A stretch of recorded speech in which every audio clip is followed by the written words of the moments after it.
No, click on Hey, y'all. Welcome to the ladies' room. This is your girl, Ashley Michelle. And I am so happy we are back at it tonight. Hold on. I got some feedback. Okay. All right. Sorry about that. So we got a good show lined up tonight. How y'all doing tonight? I'm good. How are you, lady? I'm okay. I'm a little sick today. So what's up? You sound a little congested up in there. I know. I'm a little sick.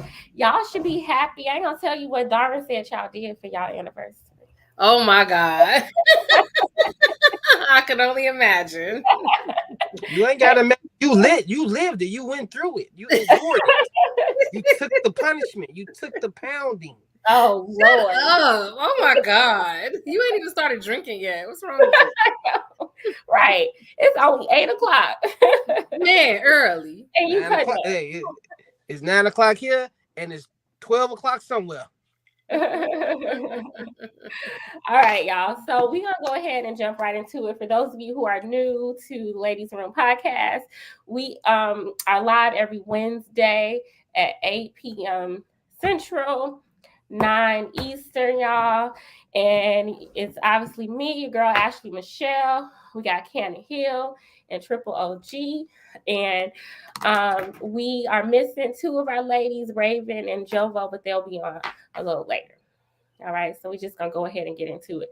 Don't forget to like and subscribe. All right, but let's go ahead and just jump right into it. The first topic for tonight is drum roll. Well, I want to kind of say this. See, we got some good topics. I don't even know what you want to start with. I want everybody here. All right. Mighty Mo. Let's see. Any, many, mighty, mo, he said. All right, let's go ahead with is Gen Z really lazy or just fed up? So we all know that Gen Z has a reputation for being lazy, not wanting to work, wanting things the easy way. There have been some reports about Gen Z being hard to work with. Now, I'm not saying these things are true. I just want to talk about it. Do you all think these things are true? Are they really just lazy or are they fed up?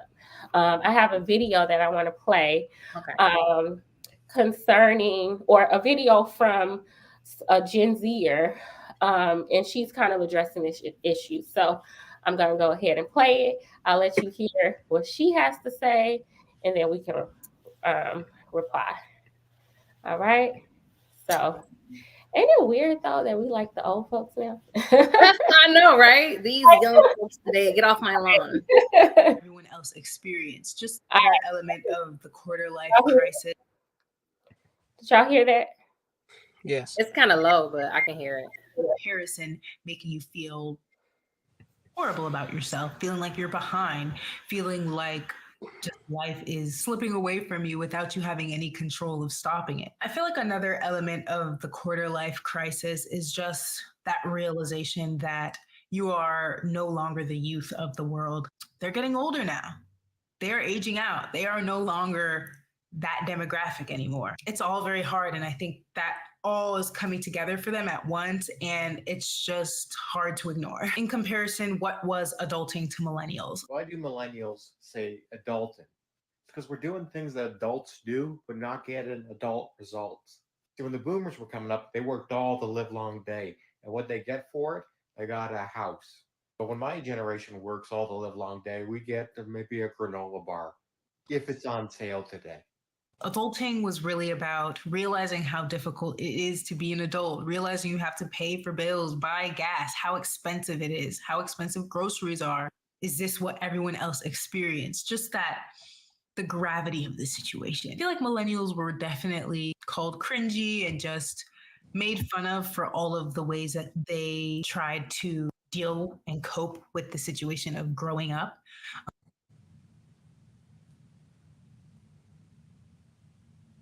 You muted. Sorry. What do y'all think? Is Gen Z lazy or are they fed up? They lazy. Okay. This Go is ahead. this is what I think is going on. I think that such a large amount of them have not had to face any real type of adversity. Okay. And so just everything is like too much for them. And the way that they were raised, they're raised on like everybody gets a trophy, everybody's a winner, like like all of these things. And it's like, yeah, life is hard. And it's not a time that it's never been hard. Like like grow up. That's all I can say. I don't know. Like, Like, do you think it's partly because like their upbringing, they didn't learn certain responsibilities? Yeah. I really, because think like when you think about it, they are a group that really grew up with social media, right? They really grew up with a lot of technology. And I say this all the time. I was telling my husband about this, like the fact that they can call like Uber Eats to get like fast food. Like when I was 12, could I order Uber? Could I just get some fast food? No. You know what I mean? Like I had to go with my family when we went on occasion, or whatever. I just think he was able to appreciate things more. And I just think that how like they say we in a microwave society, like everything is just quick.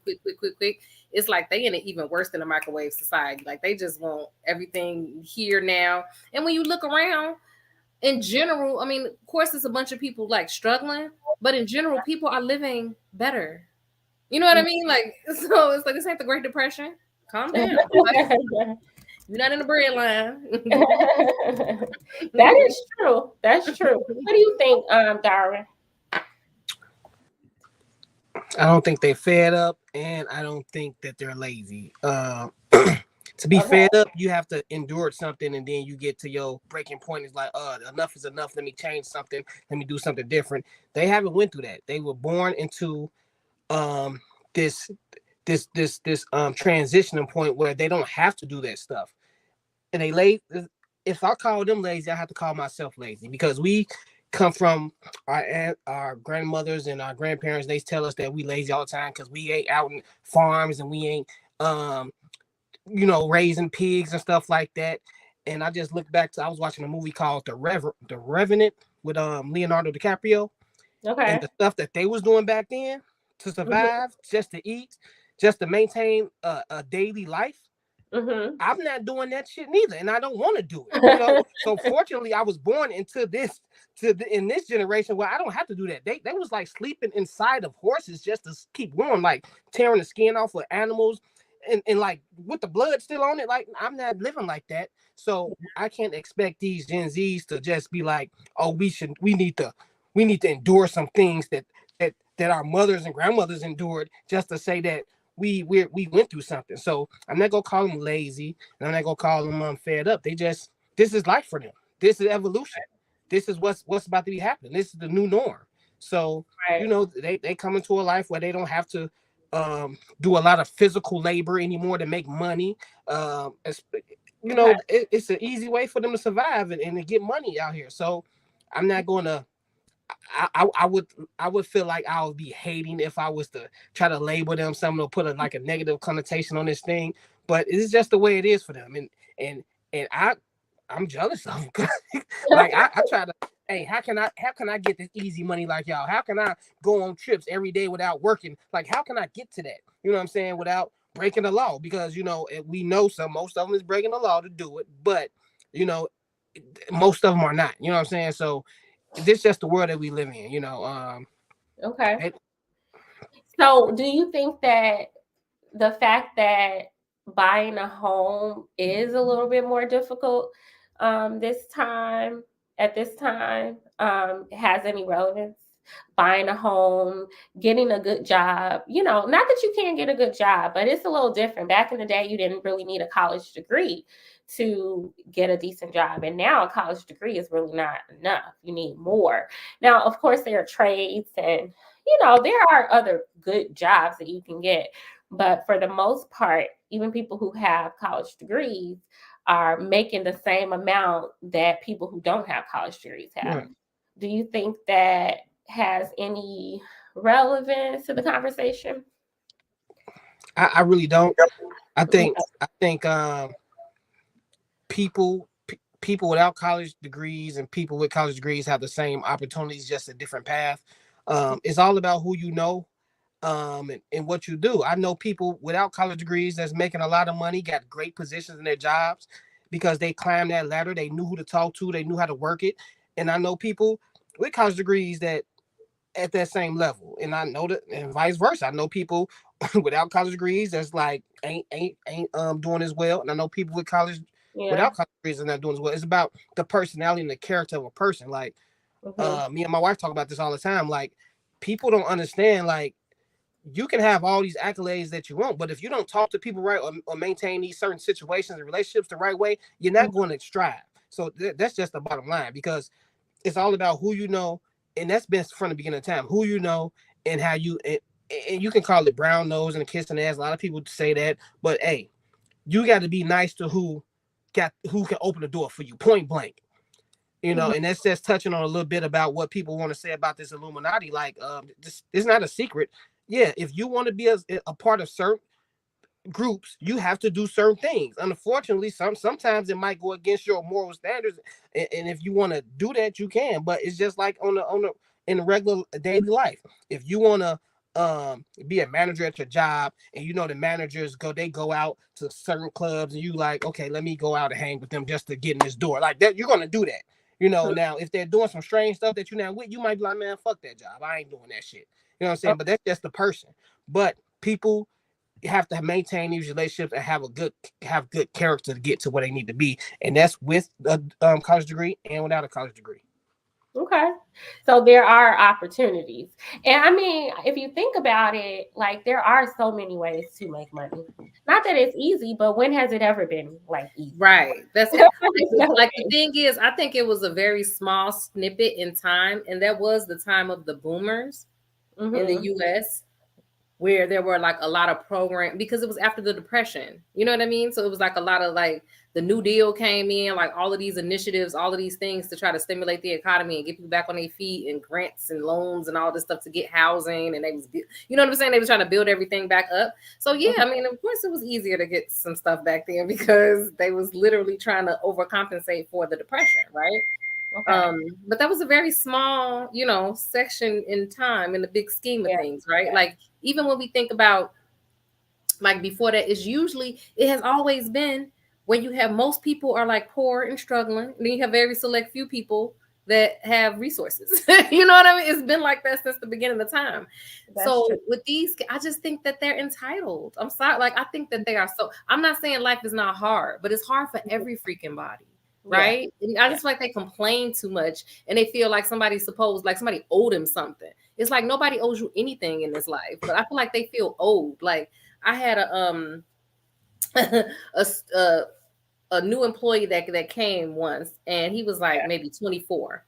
And you had to wear certain sneakers, right, to work there, and he had like boots or whatever.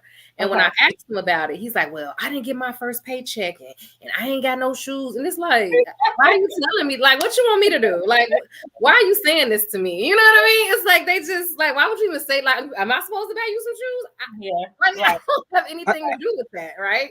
Yeah. So it's like, they just feel like you just have to, I don't know, like, I feel like it's just like an overcorrection, because they just expect to be like catered to, and they feelings to be just, you know what I mean? Like, it's very self-centered, and our society is getting more and more self-centered in general. You know what I mean? Everybody's just thinking about themselves instead of the bigger picture. So they just caught up in the whirlwind.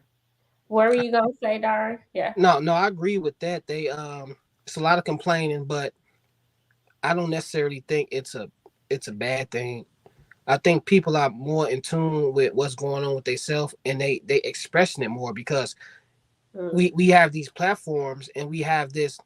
It's a new age where people can say what they want. Everybody, I mean, every group can say what they want, and it might be some consequences behind the clapback. You know what I'm saying? Depending on what type of atmosphere you're in. If you're at work and you're talking about somebody's religion or sex or whatever the case may be.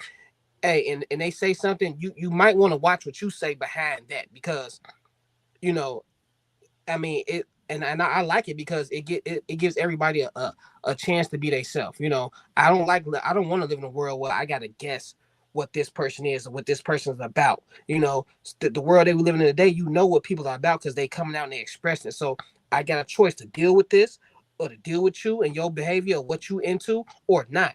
You know, back in the day, everybody was like, so they didn't have a platform to even say certain things.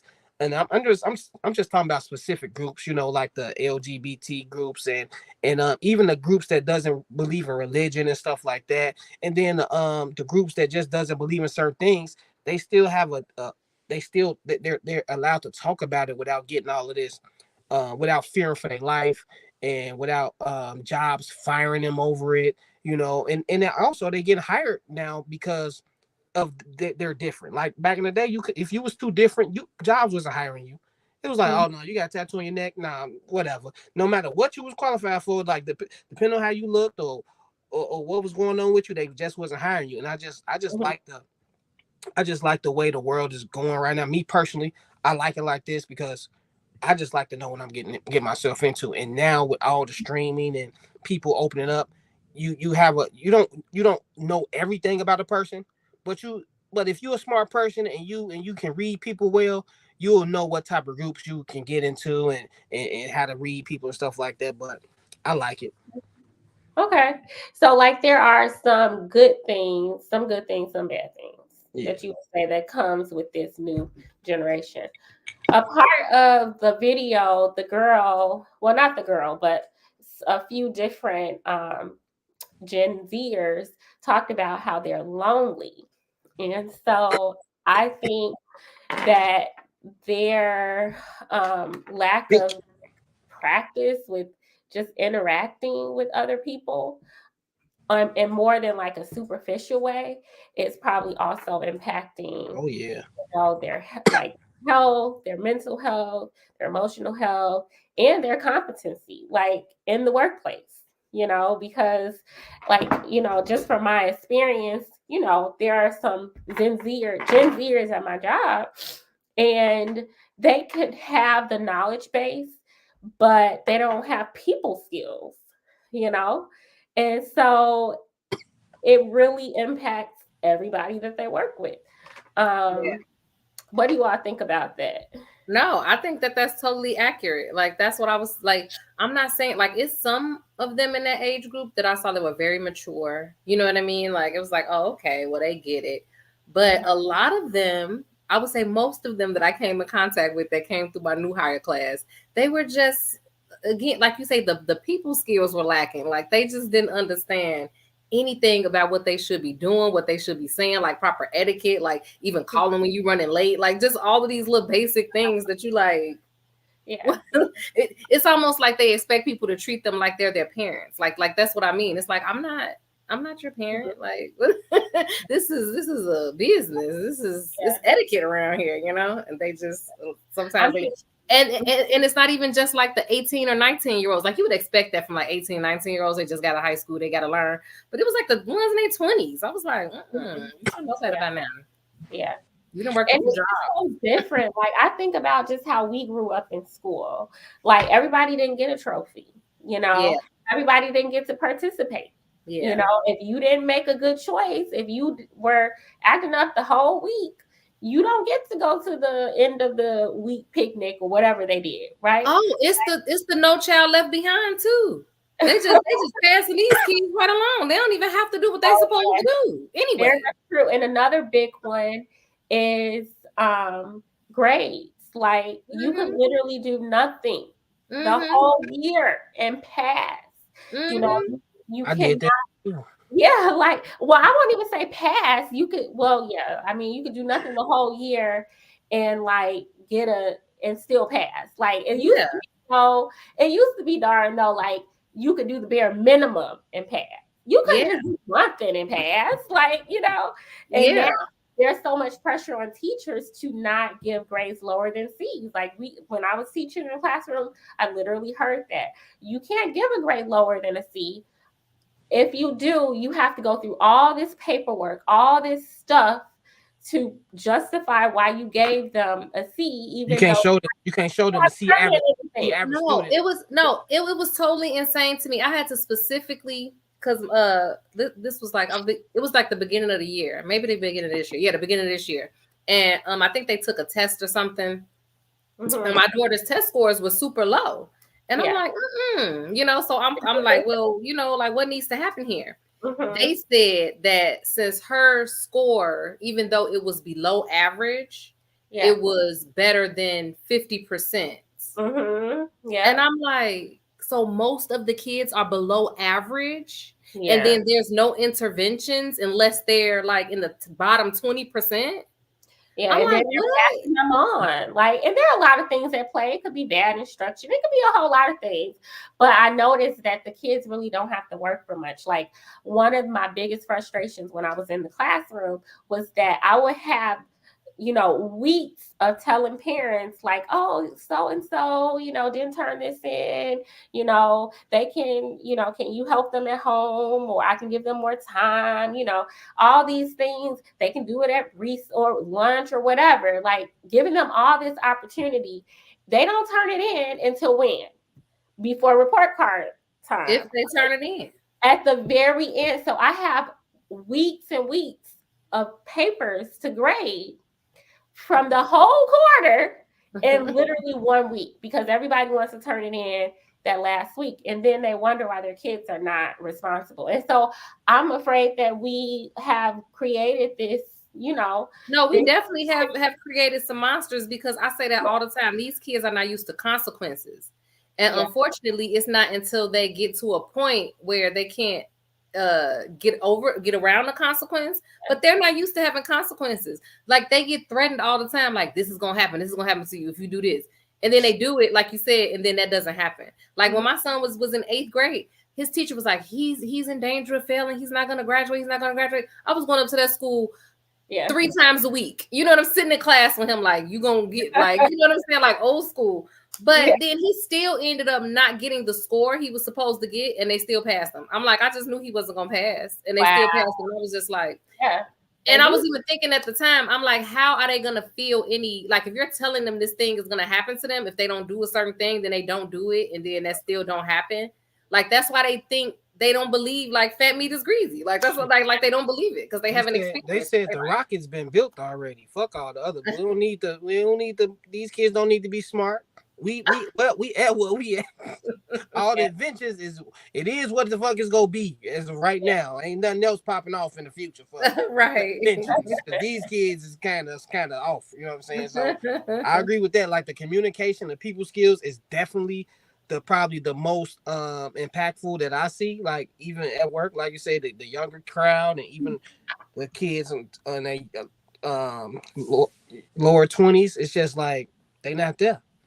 And I don't really pay it no mind, because of course when we're mixing with these people, we're going to see the big difference. And guess what? They go see a difference in us, and they go have some types of things that they go that they see in us, that they be like, man, that's crazy what they doing, how they acting, or what they saying. So I don't pay it no mind. It's just I hope the way that the world is going keeps going that way, because if not, they're going to be kind of jacked up. But for right now, the way they interacting with each other, they used to it. This is how they interact.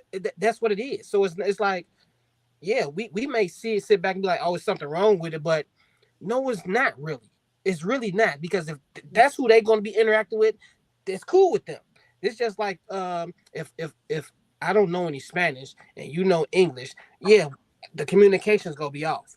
But these kids, they know Spanish. They know Spanish. We know English, but they know Spanish, so they good. How they communicate, how they talk on the phone, how they look at each other for hours on FaceTime, falling asleep, doing all that without talking. That's what they do. They want to call that love. That's fine with them. That's why you need to know who you dating and stuff like that. So that's why when these older people are trying to date these younger people, it's not gonna work.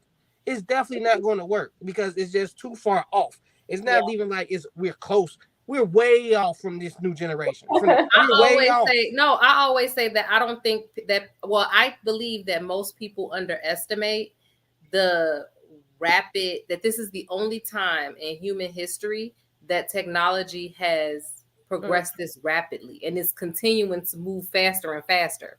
And like, when you think, like I said before, like when you think about the different technologies that like revolutionized the way we did stuff, they lasted for a while. Like, when you got the car, right? And it changed the way people get around. You got the car, right? Like that's it. You're getting used to that, and the car is the same, right? It haven't changed. I mean, it's changed like in, you know, body style and all of that, but it's still just the car. It's gonna get you from here to there, right? That's how it works.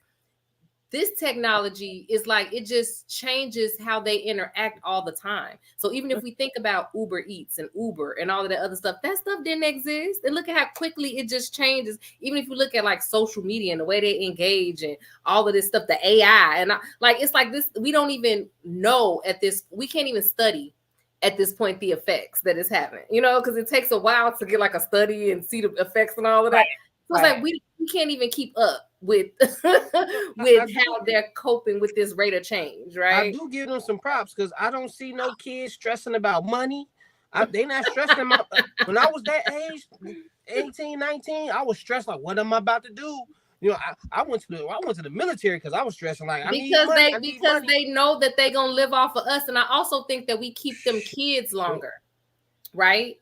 Remember, kids used to be out there like you used to be like, especially like we used to be coming right back to those. So. No, I'm talking about like back in the day, right? When 14-year-olds used to be out there, but before child labor laws, right? Like kids was way more into, you know, like pushed into adulthood. And it's like now I feel like we hold them back from adulthood so much longer. Like they like 25 and we still like, let me fill out this form for them. You know? Yeah, I agree. That's crazy, y'all. All right, y'all. We're going to go ahead and move on. I really wanted everybody to be here for these next topics, but we're going to go ahead and go right into it.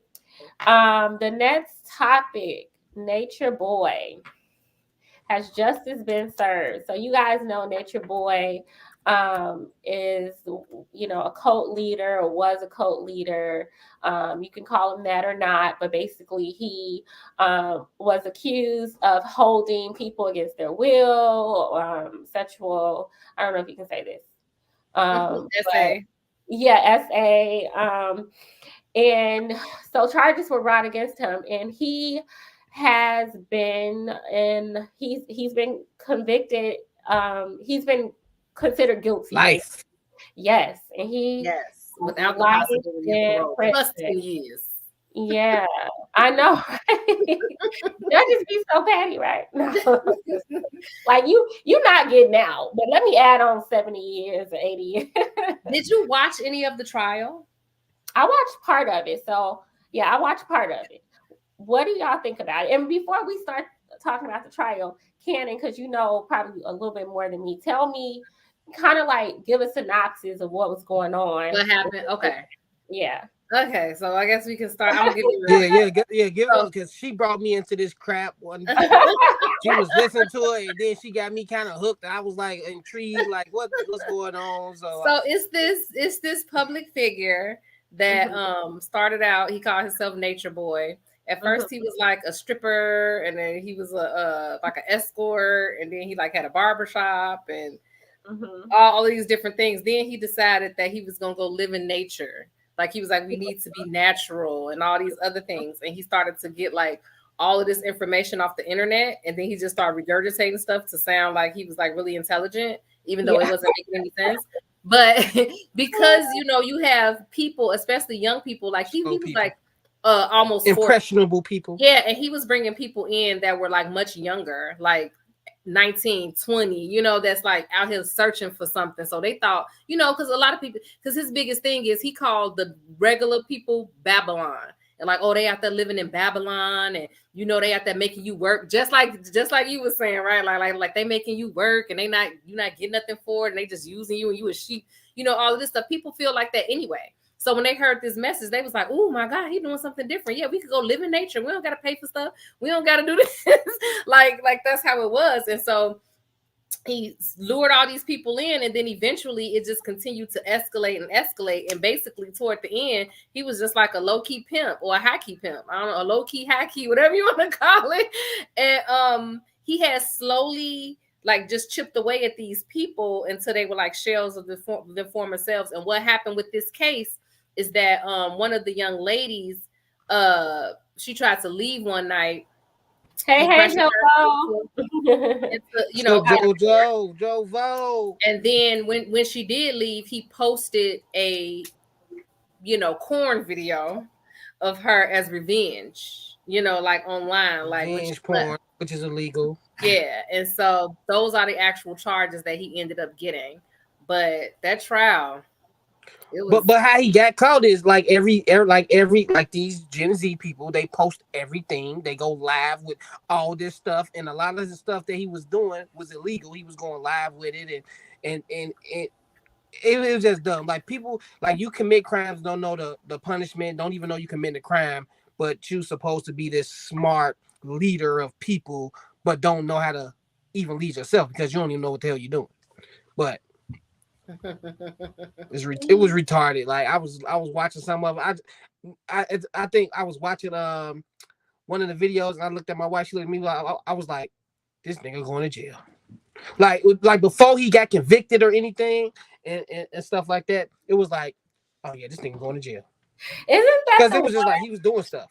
Yeah, I remember, I think I learned about him from like Raven. I think she shared that video where he was like, he had all the girls lined up and right. He had to say black man is God and he was calling them bees. And then I learned recently that it wasn't just women that were following him. There were men too. He was having sex with the men and the women, making the men have sex with the men and the women. And at first it was like he was like matching them up with each other and stuff like that, and then he got kind of weird, and then he just started making all the women his, and he was on some other stuff. He was a coat. He became a coat. He lured them in and became a coat. It just started, brainwashing them to believe certain things and to control them. So yeah, let me play a little bit of him so people can have a little bit of an idea. It's hard to bear, y'all. It's kind of crazy, but here it is. Like what? What did I do to piss you off? What did I do? I'm not doing it on purpose. Just being myself pisses you off. Being myself pisses you off. What do you mean?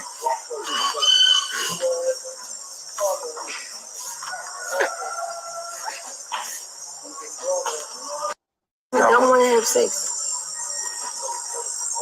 You don't want to have sex? No, I don't.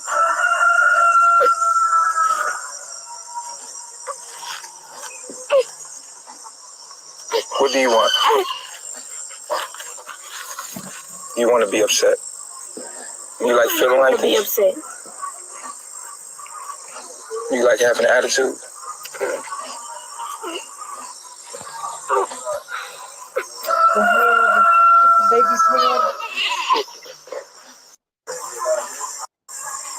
I do need some time. I guess not. When? All the way from that day we was in the room and I had the baby. So basically, it gets crazier than that. But basically, this man was crazy, narcissistic. Oh, that was light work you just showed. You just showed absolutely. Where he was like, he was berating these women. He was like, "I'm your higher self, HOE, and I'm your God, and you ain't nothing." And they just sitting up here like just taking it like, yeah, I'm not. He telling them to slap each other. I mean, it was crazy. It was wild. There's a video where he cut a woman's hair or something like that. Yeah, I think he cut off Eliana's hair. He made them fight with each other like when they she know their names and stuff. They was fighting on the beach. Like he was basically treating them like a pimp would treat women. Like he had his bottom B, who was the queen, right? That he would pedestal. Then he would pit them against each other, right? Like make them jealous with each other, and he would make them fight each other. He would make them keep each other in line. You know what I mean? Like he would be like, he'd be like, I didn't do anything. You know what I mean? It's like, no, sir, you had everything. To answer your question, is he a low pimp or a high pimp? Yeah, He definitely was a low key pimp because Yeah, the video, he took his little chicks to the discount mall, the little flea market. He act like he was just doing it up, like he was splurging. Like he took them to the flea market and he like, yeah, y'all pick out the shirt and pick me out some too. And then we look, it's the flea market. I'm like, oh yeah, buddy ain't doing it. But he did get some money from what my wife was telling me. He did get large sums of money to start this business and stuff like that. But well, he didn't start a business. What he used to do was a very common thing that cults do, right? He had the people who came in had to give up all of their valuables and all of that stuff. So he would just use the members' stuff that they had to like pay for everything. It's about the $300,000 he had got. What yeah. What for? But he would convince them that he was taking care of them. Yeah. Even though they was taking care of everything. That's the part I wanted to get into, like the pimp part. And then too, you can't have this conversation without talking about human trafficking and Metro Atlanta. Like, speaking from somebody who works in social services in this state and in this city, this is a problem.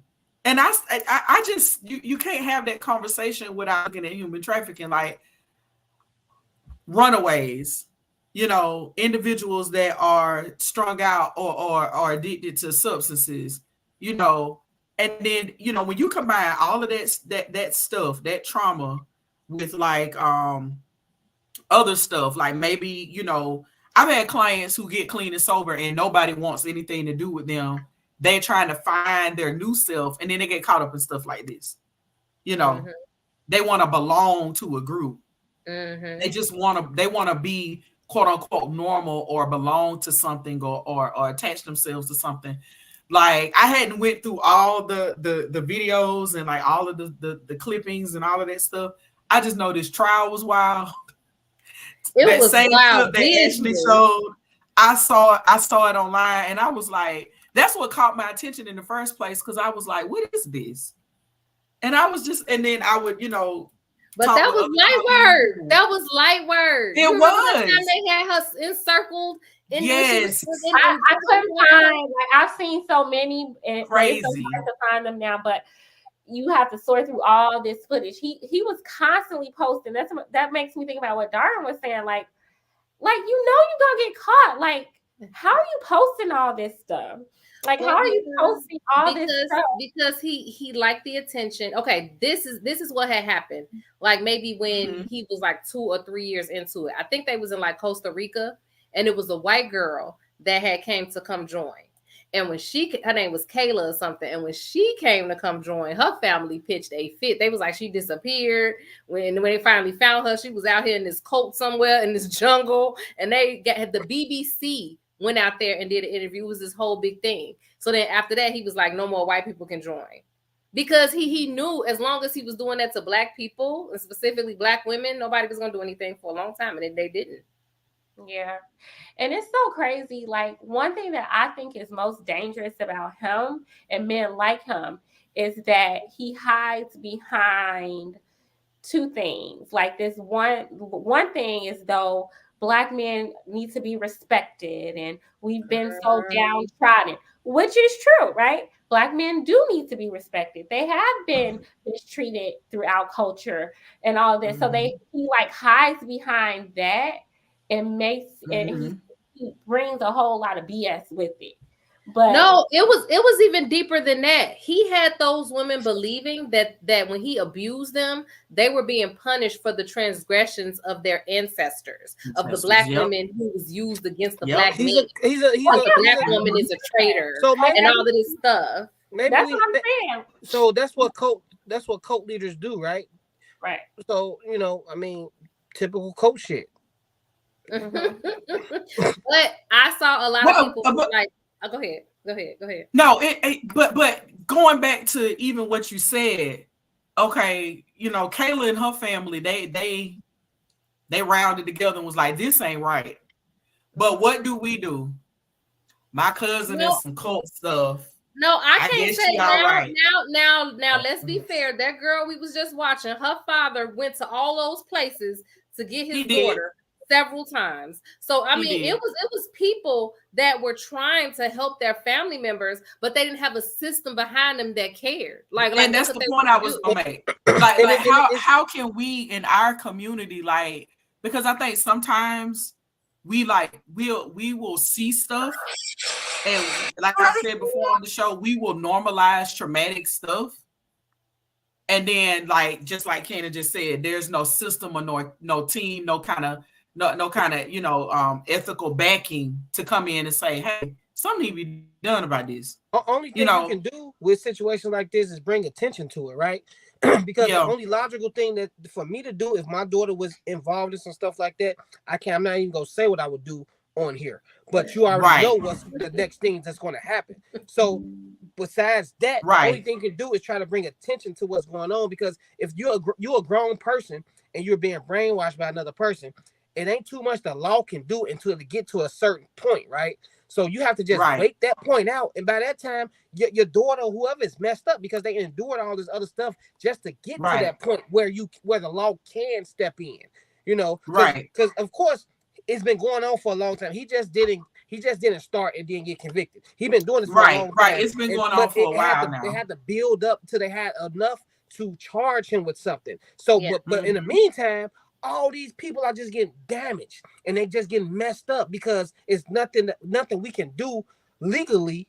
You know what I'm saying? To get our people out of that. And it's just messed up. You know what I'm saying? Yolanda asked the question that a lot of people were asking, and a lot of people ask a lot of times.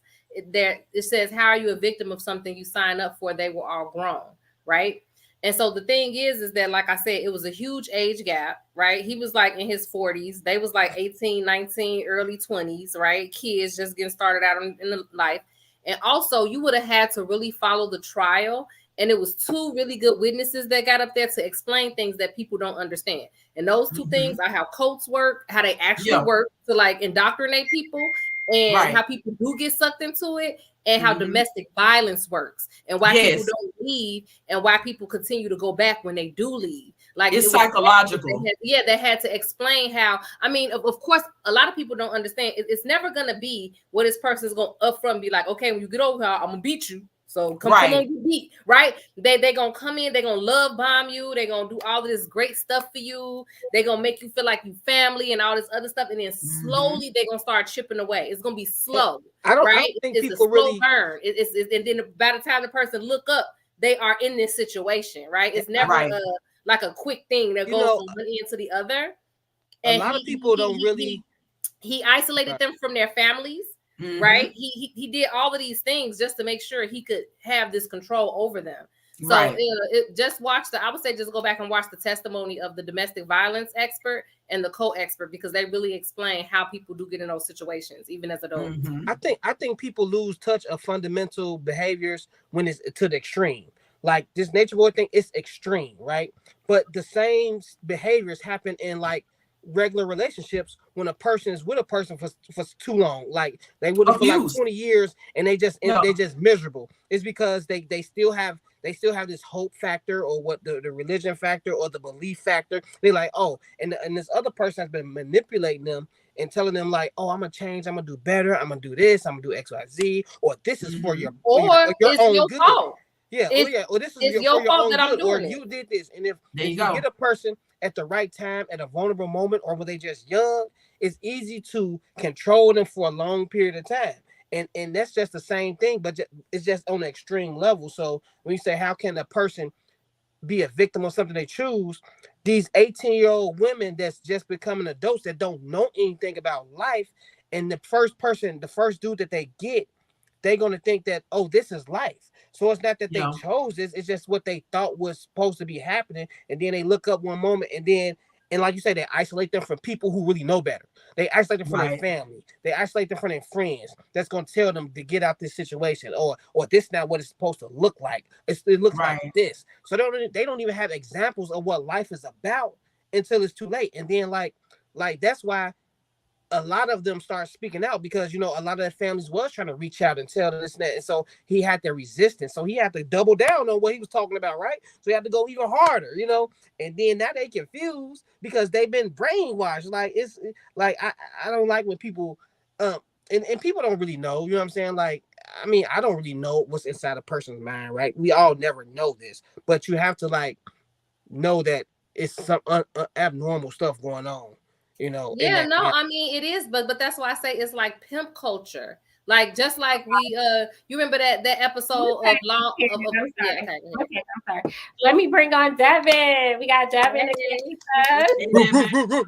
but just what's up, beautiful people? Hey, let's let me finish out this thought and then I'll of course. So Devin, we're talking about Nature Boy. Have you heard of Nature Boy? I can't say that I have.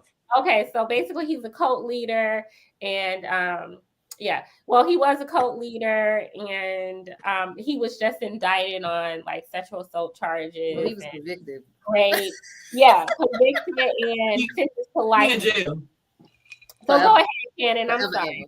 No, I was saying that we had watched the episode of Law and Order. And I think if people watch things like that, then they would understand how that thing happens, because it was an episode and this young girl, fresh out of high school, went to a big city with this guy she had been talking to online or something, thought she was in love with, all of this stuff. So he lured, like she was from a small town, right? She didn't have a lot of life experience. So he lured her into this bigger city and he treated her so good. He bought her things. He was taking care of her. He was like, I love you, you know, got her all enthralled in it over time. And then next thing you know, it was like, well, you know, I really love you. And if you love me, you would sleep with my friend.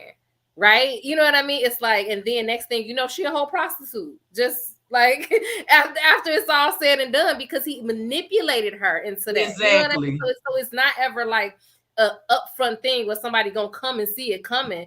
It's like a slow, gradual thing that happens where people are being really manipulated. Exactly. It's to me, it reminds me of what I have to tell clients when they come in for drug alcohol treatment. You did not get high for the first time or get wasted for the first time and say, you know what? Oh my God, I love this. I'm going to become an addict. No one does that. No one does that. Like, you know, and to Cannon's point, just like I know exactly what episode of Law and Order you're talking about. It is a gradual growth of manipulation, chipping away at your self-identity, chipping away at who you are individually, and indoctrinating you with things that really go against your core values and beliefs. But by the time the manipulation and the psychology of it has happened, you thinking to yourself, I gotta be who they want me to be, so I got to do these things. And then because a lot of times we only hear about like when it becomes dangerous and aggressive and severe. For us, when we see it with our naked eye, we like, oh my God, this is crazy. But to them, it's, oh, this is what we do though. You don't believe me? Look at the real live Tina Turner interview when she was talking about, because you know she refuses to talk about Ike. That's a great movie to go off. She did a wonderful interview when that movie came out about she called it the psychological warfare against Ike Turner. And she had to, like, once she got out of that relationship, she had to literally learn basic stuff that, quite honestly, some of us, we probably could setting boundaries with people, asserting yourself. I can imagine. It's okay for me not to like something, and it's okay for me to say no to people. You know, it's a whole psychology behind it. And I know no one wants to have this part of the conversation. It's like too with the churches. You know what I'm saying? Like some of these churches that we've heard about, the Jim Jones and that whole massacre back in the day, and how all them people committed suicide. But you know what, Ms. Jovo, a lot of these younger people don't know nothing about that. Nothing. This ain't brand new stuff. Like I'm trying to think. It was either CNN or National Geographic that did a special on villages and cults and communities. And they educated everybody on the differences between these, communities. You can gather together for a cause and a purpose, but you're not being manipulated or indoctrinated to do certain things. Cults totally different. They disguise it as a community, and then just like Cannon said, there's a chipping away. And then next is just like them people did with Jim Jones. Like next it was, oh, you can't leave now. You too far in. Y'all finna drink this. You know what I'm saying? Because they have them believing that everything that they going through is to achieve this higher purpose. Right, Like, because there you go. who wants to think that they was just being stupid? Like, there you go. And then we can continue. This is just an example of some of the manipulation and the preying on already vulnerable people that we see with Nature Boy. Yeah, because well, who get treated special? I do. You don't? I said I do. You don't get treated special. I said I do. You don't seem like you feel like you do. Bitch, you ungrateful. That's why you about to lose your spot. When you lack gratitude, you lose what you have. And you have lacked gratitude. And that's why you're on the way out. You're ungrateful, ho. Don't nobody owe you shit. Don't nobody owe you shit, Malia. You got to work in real life. You're not that beautiful that a nigga gonna bag on you. You're not that bad. You're just not. I'm being all the way honest with you. A nigga ain't gonna bag on you the way I'm doing. A nigga ain't gonna take care of you like you gonna work at Walmart, bitch. You gonna be some late night pussy or nigga. You might get a relationship with a broke nigga, but ain't nobody about to bag on you. You not that bad, Malia. You really not that bad. You really not that bad. I'm really treating you and like your position you're in is for a bad bitch. It's for a bitch that's the real deal, bitch. You literally a model for her position. And that's a whole fucking fact.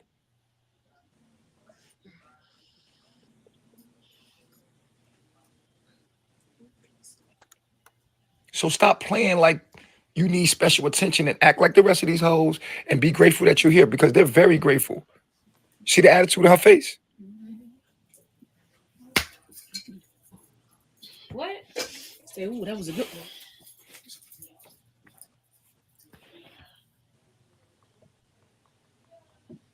She said that was a good one when she got slapped. I mean, I think somebody also kind of like brought it up, like, you know, I mean, I think who said something about pimping?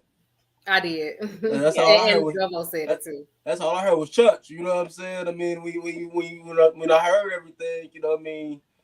Because it takes, I mean, especially if a woman or individual in general don't know their worth, right? If they think that they need somebody else to make them feel good, then they'll accept any type of treatment, you know, any type of, you know, just like, you know, you can even look at little kids sometimes, even just want to fit in, right? You get what I'm saying? Like, you know, we start off in a certain way, you know, as we grow older, we get out of certain habits and start and separate from certain things because you learn one to set boundaries, you know. But I think about my 8-year-old son, like he always want to fit in with all his friends. You get what I'm saying? But he don't understand the difference of who for him and who not, right? I mean, me at this age of 39, if I can't tell who my friends is or not, then that's different. But you know, that young lady, she probably come from a bad situation in her life, probably been out on the streets and, you know what I'm saying, or just looking for love. And then she found this one guy who, what'd he say? I'm paying, right? So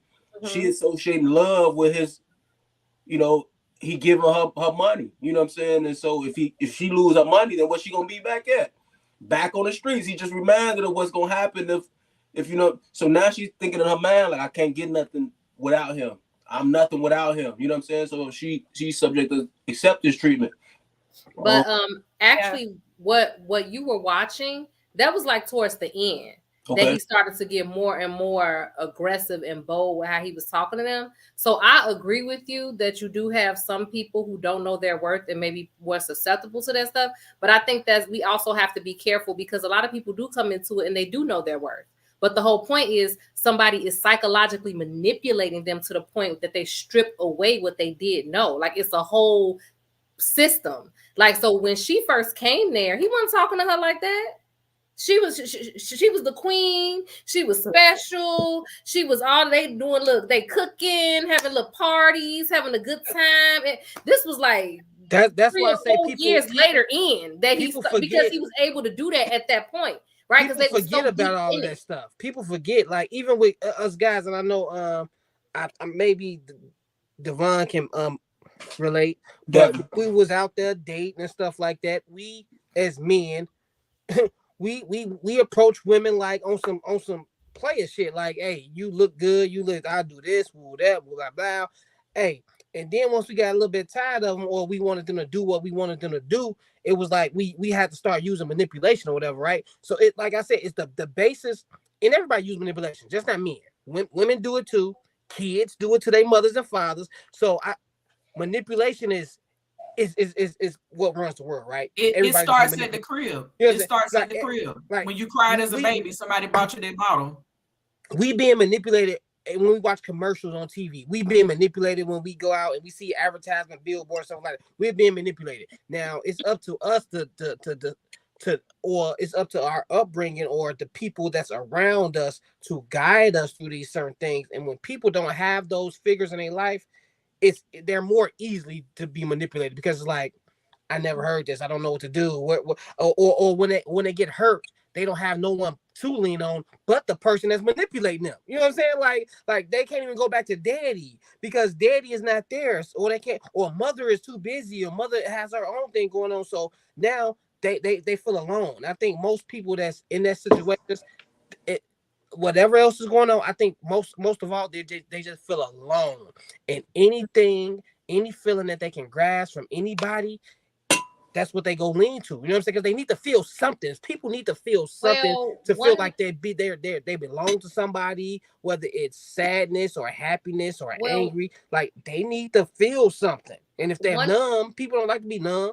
So like, guess what? Me being angry, I'm feeling something, because even out of anger and you doing stuff out of anger, you still get a little happiness, right? When people do stuff out of anger and they curse people out, they call you out his name, they feel a little happiness because they feel like they gained something from that. So even with manipulation, these women are feeling like they're gaining something, because most women say when they get treated bad, because I was single once, but when they get treated bad, most women I used to talk to used to say, the only reason you act like this because you love me, because if you didn't love me, you wouldn't even be giving me all this energy, or you wouldn't even be this mad, or you wouldn't.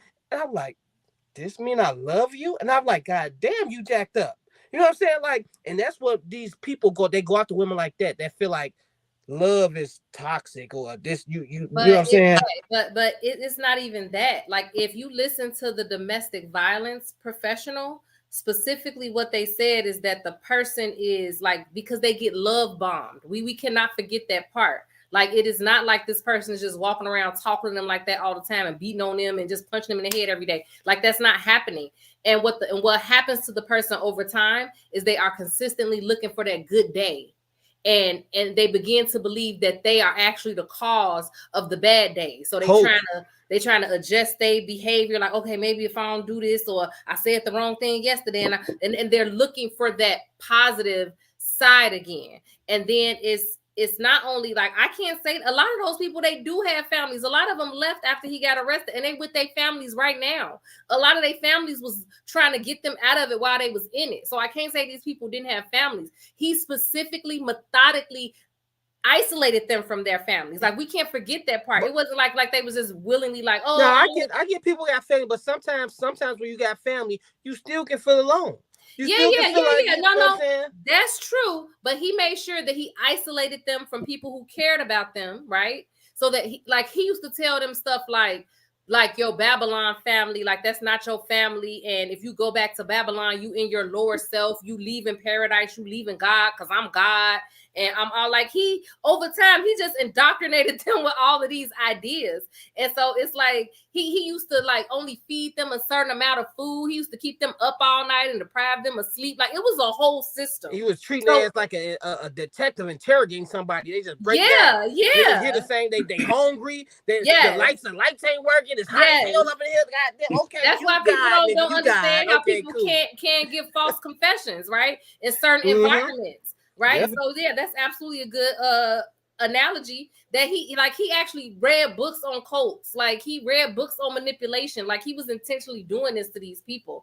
And it's like, I don't know. It's like, we know that manipulation exists, but you know what? I think it comes from a place, and this is what I've heard before, that since we don't want to feel like it could happen to us, we just like, I don't see how you could do, but it can happen to anybody. Like, if somebody does certain steps to you, it can happen to anybody. The sad part is, it is a woman home right now, and her man is telling her summing up what he just told it, excuse me, summing up what he just told that young lady in that video. You can't do no better than me. You ungrateful. You know, there's a woman right now as we doing the show, somebody has slapped up on top of her head and told her that, you know, you're nothing without me, all of this stuff. Like when you strip away the cult and the names and the, you know, all of that, we talking about domestic violence, we real talking life about shit, sexual assault, sexual abuse. Okay, we talking about a whole bunch of stuff. Just trauma at best. Miss Jobo, And what I really want to tell folks, like especially young women who watching the show tonight, it comes in small doses when he is an abuser. It just like Candace said, he ain't gonna show up on date 2 slapping you around talking about some you this or that. It comes with large gifts after he know he done showed out, you know, and he takes care of your entire day, you know, and you start matching up with, okay, I'm driving the car that he's purchasing and I'm living in the house that he's buying, you know, what he did is it, you know, he can get over that or he can get help for that. I can't just throw all this away. It is master manipulation. At best, when I hear young men calling young women out of their names. I just had this conversation with a young man the other day. I said, you do know that is a characteristic of an abuser. When you choose to use the words like, you know, the B word, whore, slut, you actually referring to a woman with all these different names and sexual whatever, and you're calling her out her name. That's where it starts. You know what I'm saying? Like it's not this big grand, you know, event of abuse. It slowly builds up. Devin, what were you going to say? You were going to add something. I mean, I was just listening in. You know, I mean, I'm not really never been much strong on the subject of manipulation because I just always told ladies just what it was. You know, even growing me, even just as in my dating era or whatever, or even just ladies that I was just meeting or whatever. You know, but that could also probably be looked at as a sign of manipulation because I'm telling the truth and still get what I want in the end. I mean, I don't know. You know what I'm saying? It's just, this is a really, really tough topic. I mean, I guess for myself because, you know, I mean, you can look around, you can see, I understand that a lot of people end up getting manipulated out of a lack of love. I think that comes in some aspects. I mean, I think everybody kind of saying the same things. Like, I mean, he tricked these ladies with these nice, lavish gifts in the beginning, keep them away from the people that they think that they care about, or that care about them. You know, plant another seed in their head that, hey, it's me and you forever. I need you. If I ain't got you, then I ain't gonna be myself. And obviously, if a person love that person, what they want to do, they want to help them be their best self.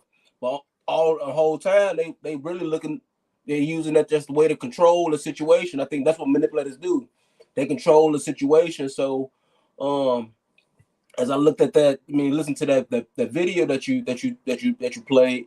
I mean, you can hear everything that he was talking. He talked about how he was controlling the situation. Told the young lady she was nothing without him. You know what I'm saying? You know, think about where you just came from. You just average. You ain't even that pretty. You know what I'm saying? So obviously he had to strip of what her self-worth was, and he did. And like y'all said, that happens over time. Obviously, in the day one, he come in there, oh, you so beautiful, telling her all. He gave her the confidence, so she go believe him. Yeah, He right. the one who built her up. He built her up just to break her down. So it's just like a drill sergeant. Like, yeah, but it's the reverse. Like, I'm gonna break you down and then I'm gonna build you up. And the pimp, they go build you up and then break you down because they didn't gain this respect from you. They didn't gain this trust from you that, hey, look at me. Like she confidently said, yeah, I know I'm different. I get treated different. She confidently said that in front of him. So you know he built her up to say that. And then it's like, nah, bitch, you ain't this, you ain't that, and this and that. So now she trusts him. So she like, okay, yeah, I gotta listen to what he's saying because guess what? He the one who made me to whatever she thought she was. You know what I'm saying? But at the same time, throughout the relationship, he done showed that too, though, right? Because there's been times where he kind of like you give a little bit, then you take some, right? That's how it go. Like, you know, so he probably left out in the cold a couple times. You know what I'm saying? Left in the rain. So she on a day where she really didn't But have she nothing. need him. She So had she no, can need him. right, she needed him at this point, and he like, yeah, okay, I'm gonna leave out there. You know what I'm saying? Because that's a part of his plan, right? Because he got to show up where she needed him at in those different times, and then it's tough, man. That that pimp culture still exists. I mean, it's just. I mean, as a guy, I think about my little girl, you know what I'm saying, as she get older, and I just think that, because I know you, Miss Cannon, I know she talked about, these people come from love, they got love, but it's just, what, if that was my daughter, I'll be thinking to myself, man, what the hell did I go wrong at? You know what I'm saying? But it's hard because we grew up in Chicago, and as a black man, I didn't. When I was growing up, when I was 14, 15, even 13, growing up, and what R. Kelly was doing, I didn't see nothing wrong with nothing he was doing at that age. You know what I'm saying? Like, even when the girls in my school that was 14 and 15 was talking about going to R. Kelly parties and stuff like that, I never once said, like, man, what's this grown ass dude got? It didn't even cross my mind what he was doing. You know what I'm saying? And how he was building up this coat and stuff like that. And as you can see, years later, it started to come out, stuff like that. And that's what he had now. But at that age, when I was like, I didn't see nothing wrong with it. And it wasn't until I really had a daughter and started like getting a little bit older, started listening to women in my life, and was like, this is not how you're supposed to treat women. This is not how you're supposed to talk to women, like, and stuff like that. So, and as men, I don't think we get the consequences we supposed to get at an early age to stop this behavior. You know what I'm saying? Because all this can be corrected, at an early age. I think men are sort of like we're groomed to treat women a certain way. You know what I'm saying? And I think we really have to be on our boys just as much as our girls when we're talking about dating and how we socialize and stuff like that. Because we quick to tell our daughters, don't be going here, don't be spreading your lips. But we ain't so quick to tell our boys, like, don't be doing this, don't be doing that, pick the right one, talk to her, this and that. But we quick to tell our girls, like, make sure you love and this. So I think we have to do a better job at a young age so we can prevent this type of culture from happening. So I want to ask you all this, and then we're going to move on to the next topic. So Nature Boy did like a video, I think before, I don't know how soon before or how much like before all of the charges, but he did a video before the charges where he was talking about being abused by an older woman. And he was talking about how he was confused. Even as an adult, he was saying like it felt good. He was talking about how it felt good, and and I could just see, like, even as an adult, he was still confused about that situation. He didn't like it when he was younger, but at the same time, it physically felt good to him. So, do you all think? And that makes me think about R. Kelly too. And many men and women who have suffered through some type of abuse, who then go on to abuse. And disclaimer, this is not saying everybody who's been abused will become an abuser. But with many abusers, you will learn that they have too been abused. Does that change any of the way that you think about this, or like, what are your thoughts about it? No, I definitely know. And I know the video that you're talking about. It wasn't even a woman. I mean, it could have been a woman at some point. I don't know. But he said it was a man in his. Okay. He was in foster care. Oh, it yeah, was a man that would make him do things with the other boys and would take pictures and all of this other stuff. And I mean, obviously, that really jacked him up.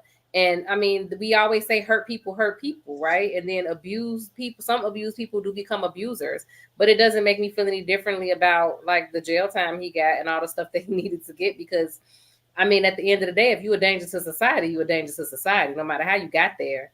Mm-hmm. I mean, it just is what it is, right? So, right. Some people get abused and they go on to be like abuse speakers and you know what I mean? And rally against it. And some people get abused and become abusers. I'm an advocate for rehabilitation, but I'm also an advocate for when you choose behavior, you choose the consequences that go along with it.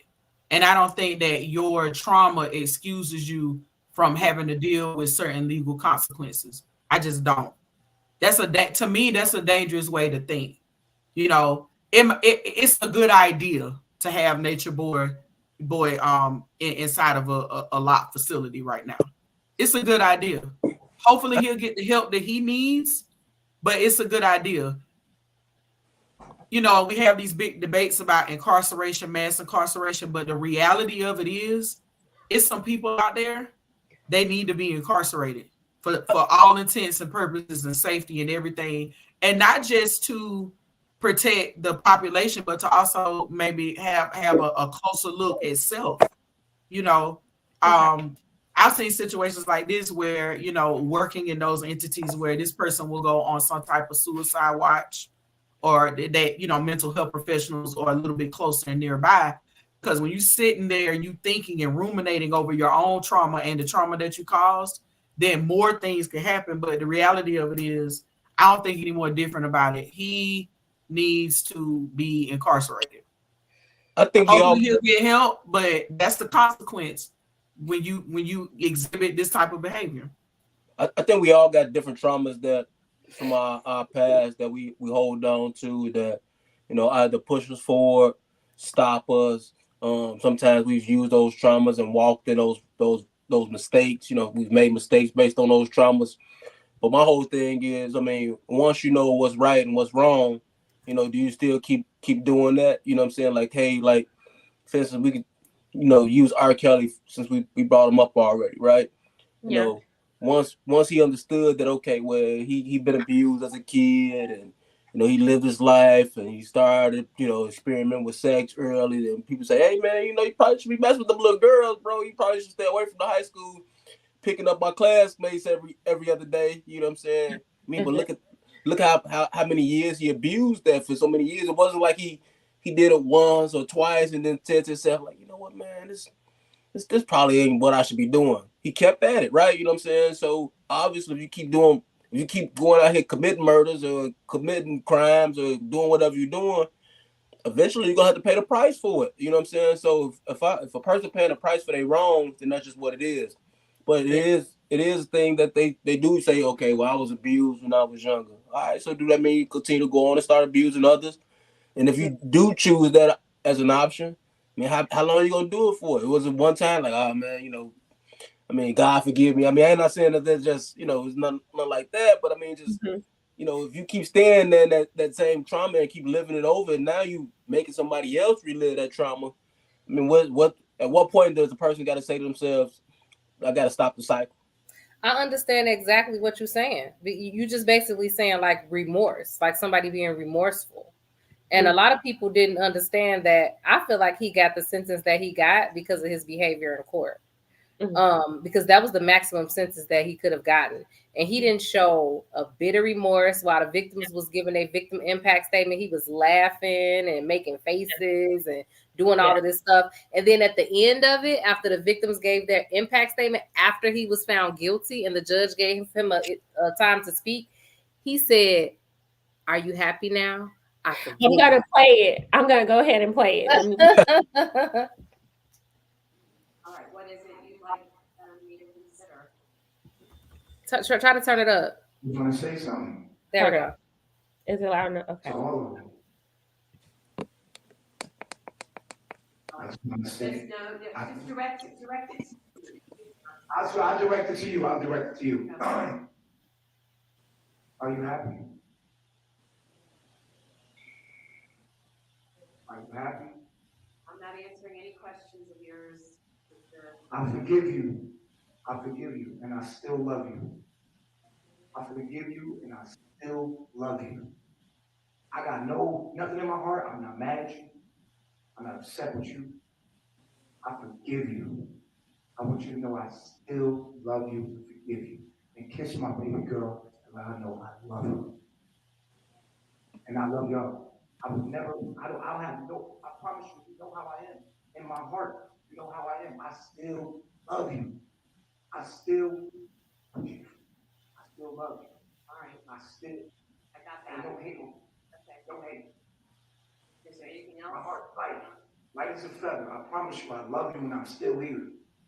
I ain't missed one lick. I see what y'all doing, and I want you to know, I forgive you. Hey, Yeah, that sucker, he working on his books right now. He working on that commissary. Like, I love you. I'm still here for you. Be here for me, because he trying to get No, make sure he y'all told put the money on them victims, books. instead of him saying I'm sorry, he told the victims that he forgive them. Right. I mean, that's that last minute manipulation. He in his heart or his mind, he did nothing wrong. First off, that's Yes. you know what I'm saying. We'll start there. He not accepting, you know, whatever those ladies said that he put them through. He's not even accepting that, because he's saying that, hey, I better try it. And that's what he's thinking in his mind. You know what I'm saying? That's him still being manipulative, even when he's talking to the judge. Mm-hmm. You know what I'm saying? Are you happy, Judge? You know what I'm saying? You know what I'm saying? You got what you wanted, baby. You know what I'm saying? So it's like that. You know, so I mean, he is who he is, right? You know what I'm saying? So like you said, he ain't show no remorse, because to him, he feeling like he the victim right now. He feeling like he the one getting wrong. You know what I'm saying? He saying that. It's kind of like R. Kelly. We seen the whole Gayle King interview. I'm fighting for my life. Right, you know what I'm saying? Right. But I mean, people will also look at R. Kelly and be like, hey man, when they caught you Robert, when they caught you back then, Robert, or that's what they call him, you know, you had an opportunity to leave that lifestyle behind, but what you do? You thought you was invincible. You kept doing it. O.J. Simpson, you know what I'm saying? If he did kill old girl, they sure got him for it in Vegas, right? You know what I'm saying? Suge Knight. They all of their ass is crazy. All these people, I mean, what they say, you know, the rooster, what's that quote? Malcolm The chickens come home to roost. Yeah, that's it. You know what I'm saying? Because once you keep doing so wrong for so long, eventually it's gonna catch up. It catch up to you. Yeah. There's like a great deal of narcissism. Like, even though they were once victims at one point, and I'm sure their abuse has something to do with how they turned out, it's like there's that narcissism in there and it makes me agree with what you all were saying. Like, justice has been served. He deserves to be behind bars. They had opportunities to fix it and heal from their traumas. But not only that, it's like they didn't even want to. It's like they were just narcissistic people. Like, you got to be narcissistic to do all this stuff for all these years, you know, come close to being caught, broadcast it, you know. You got to have some level of narcissism. But, all right, y'all. Thank you for your commentary. We're going to go ahead and move on. So we did have 4 topics, but we're going to go ahead and cut it short and do one more topic, y'all. We're going to save the long time friendship topic for another time, but I definitely want to talk about this one. Somebody texted me this and was like, I want y'all to talk about this on y'all show. Why do some men marry side chicks?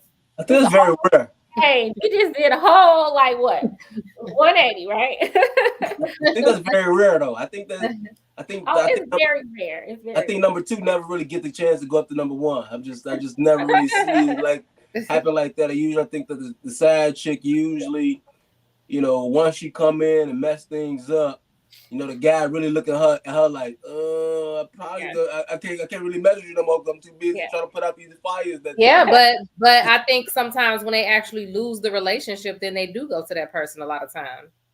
A lot of times, or just a few times? I've seen it a bunch of times.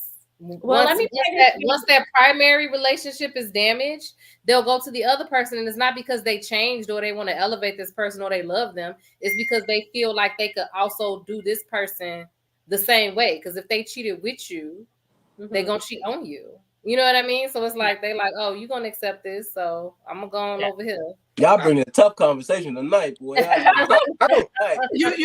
You know what? I think we should have said, why do people get the side chicks pregnant? Like, I always had this conversation with my wife. Like, I think getting someone pregnant is more impactful than marrying a woman. I don't care what you say. I can divorce a woman the next day if I wanted to. But you have a baby with somebody, that's Hey, for a long, Yeah. that's a commitment right there. Well, we all know how That's babies a are made, so commitment. that's how the side chick get pregnant. So we go ahead. And Right. So, Thank you, Devin. Yeah, like that ain't no, the science is there for that one.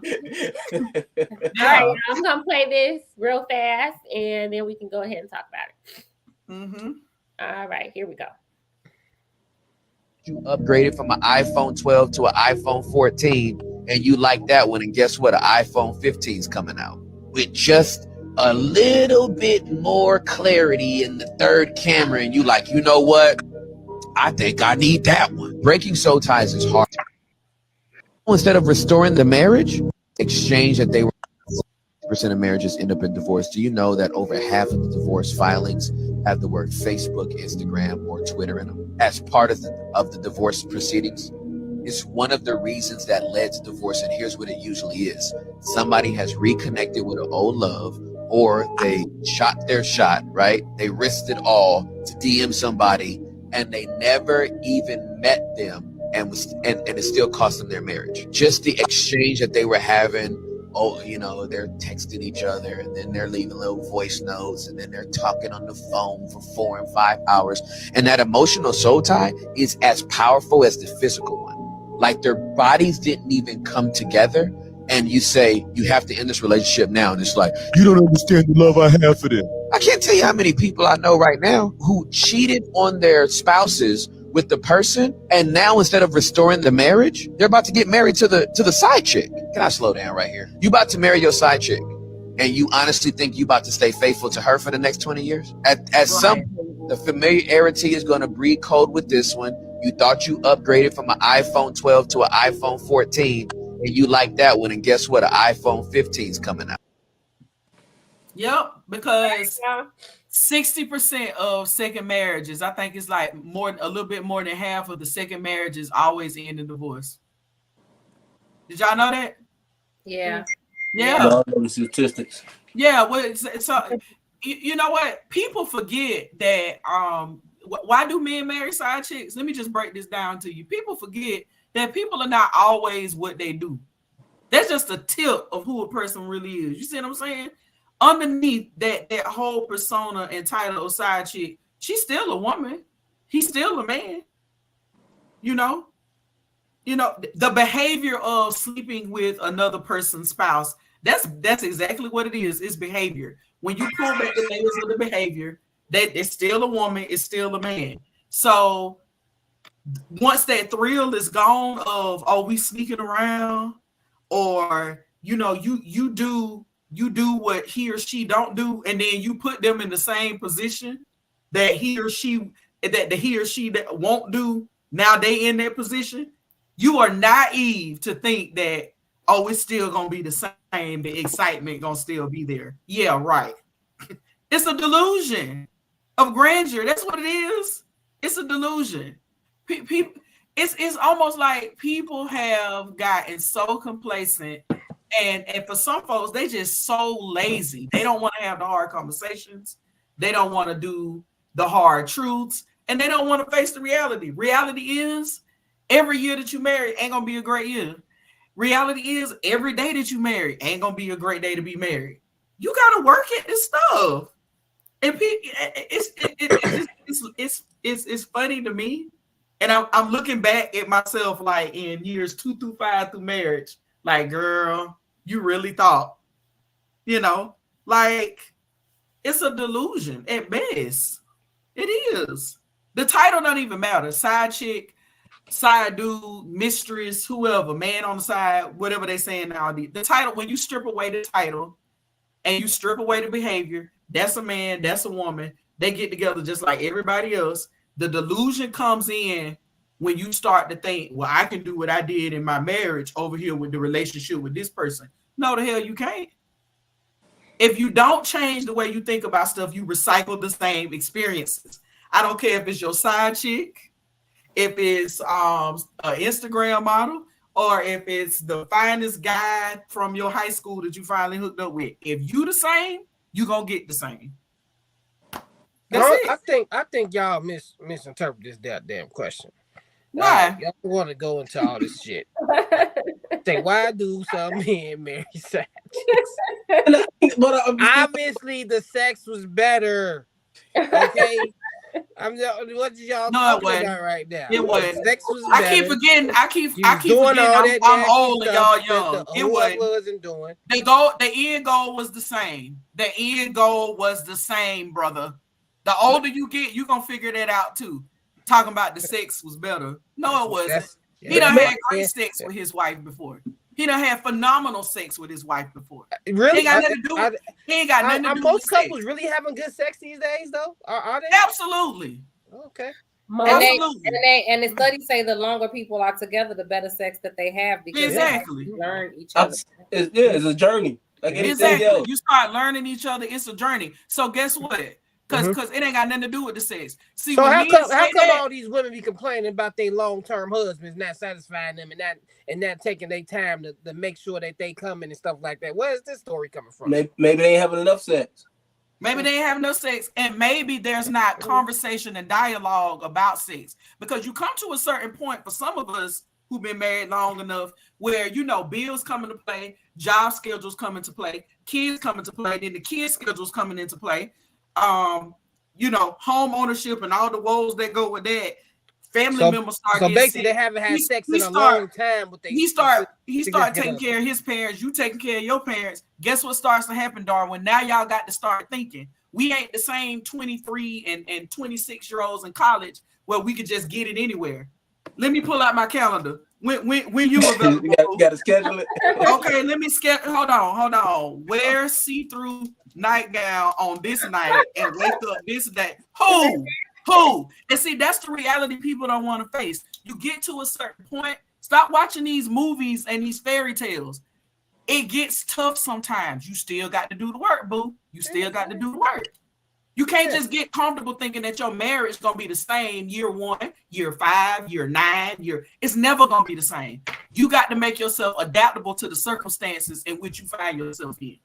That's it. So when people come across these challenges and stuff like that, we all know most of the time it's the woman who doesn't desire sex, right? Because they because of bills or money or hormones or whatever, they tired because they taking care of the kids and the house and stuff like that, or they turned off, whatever case may be, right?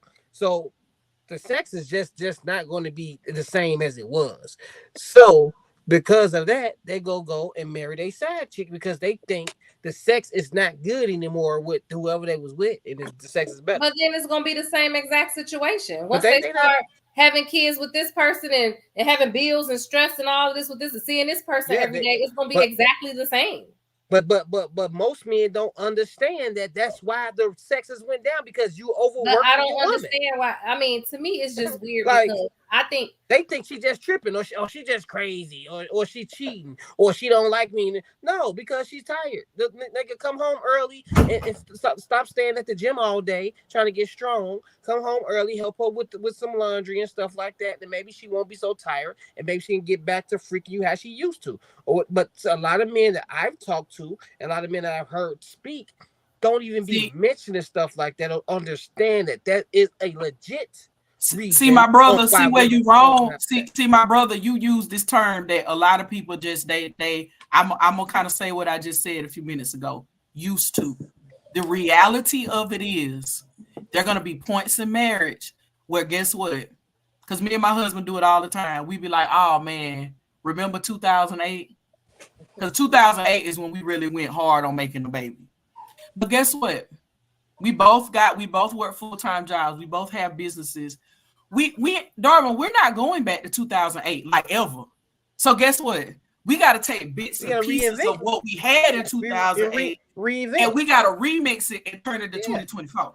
You see what I'm saying? I know what I'm saying is I know this, but how many people are really, especially men, are going to counseling, learning these tricks, because I learned this a long time before I even got married. My sensei told me this. He was like, hey, all this women you talking to and this and that, you think you find the right one. The woman you talking to now ain't gonna be the right one, and you gonna have another woman. And he was basically telling me it's you. It's you who need to do certain things. And he was telling me, giving me tricks on how to maintain a healthy, a sexual relationship and how to do little certain things and stuff like this around the house for your woman.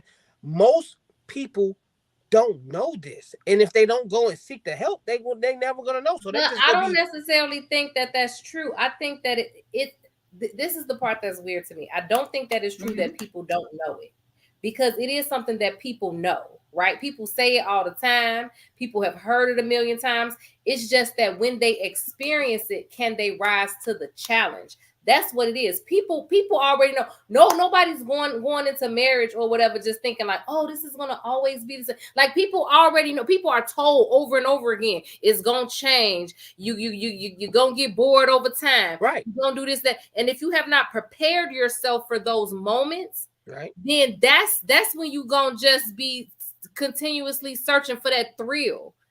Like, and then that's when, just like the guy said, you're gonna be looking for it in other places, because now because you're not gonna get it there again, because of what, like, you can't. It's never gonna be new again.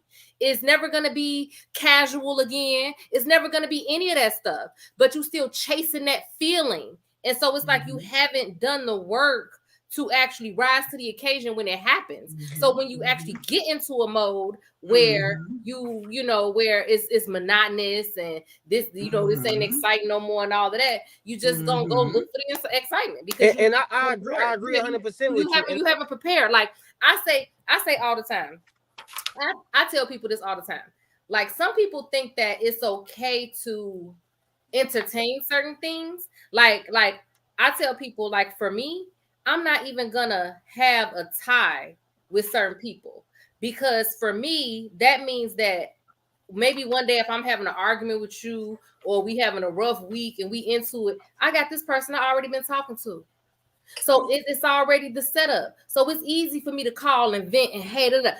But if I have not been talking to that person, don't have no tie to nobody, I don't got nobody to call to say anything, right? So it's like planning already, right? So it's like just setting up so for success, because otherwise you setting up to fail, because I agree. I just think people need to be real with what they really got going on. Like, because when I talk to men in these men groups and these settings and stuff like that, every man don't want to hear the truth. Every man don't want to acknowledge the fact that they ain't putting it down how they used to, or they, you know what I'm saying, and they don't want to act. They want to act like they still doing the same things that they doing, and they don't want to acknowledge the fact that you slipping, bro. You slipping. You know what I'm saying?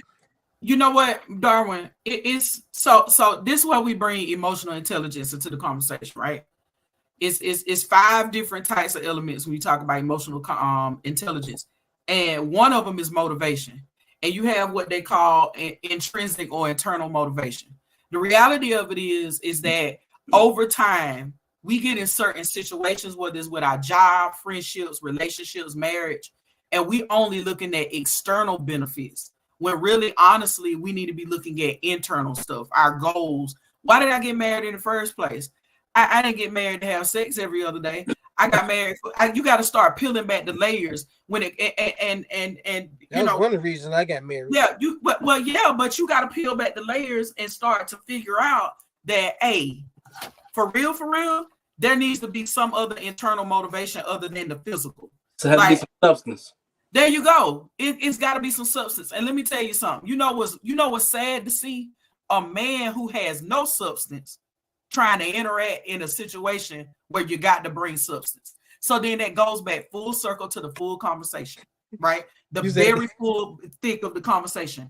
If I don't have substance, if I'm not a person who has internal motivation just to be a person of integrity, to do what I say I'm going to do, to honor my vows, then whether it's sex, whether it's babysitting the kids or however you want to define that, or taking care of the children, spending extra time with them, whether it's coming up with a financial plan for my family, whatever it is, I'm not going to rise to the occasion, because I'm only looking at external benefits and I'm not looking at where's my internal motivation.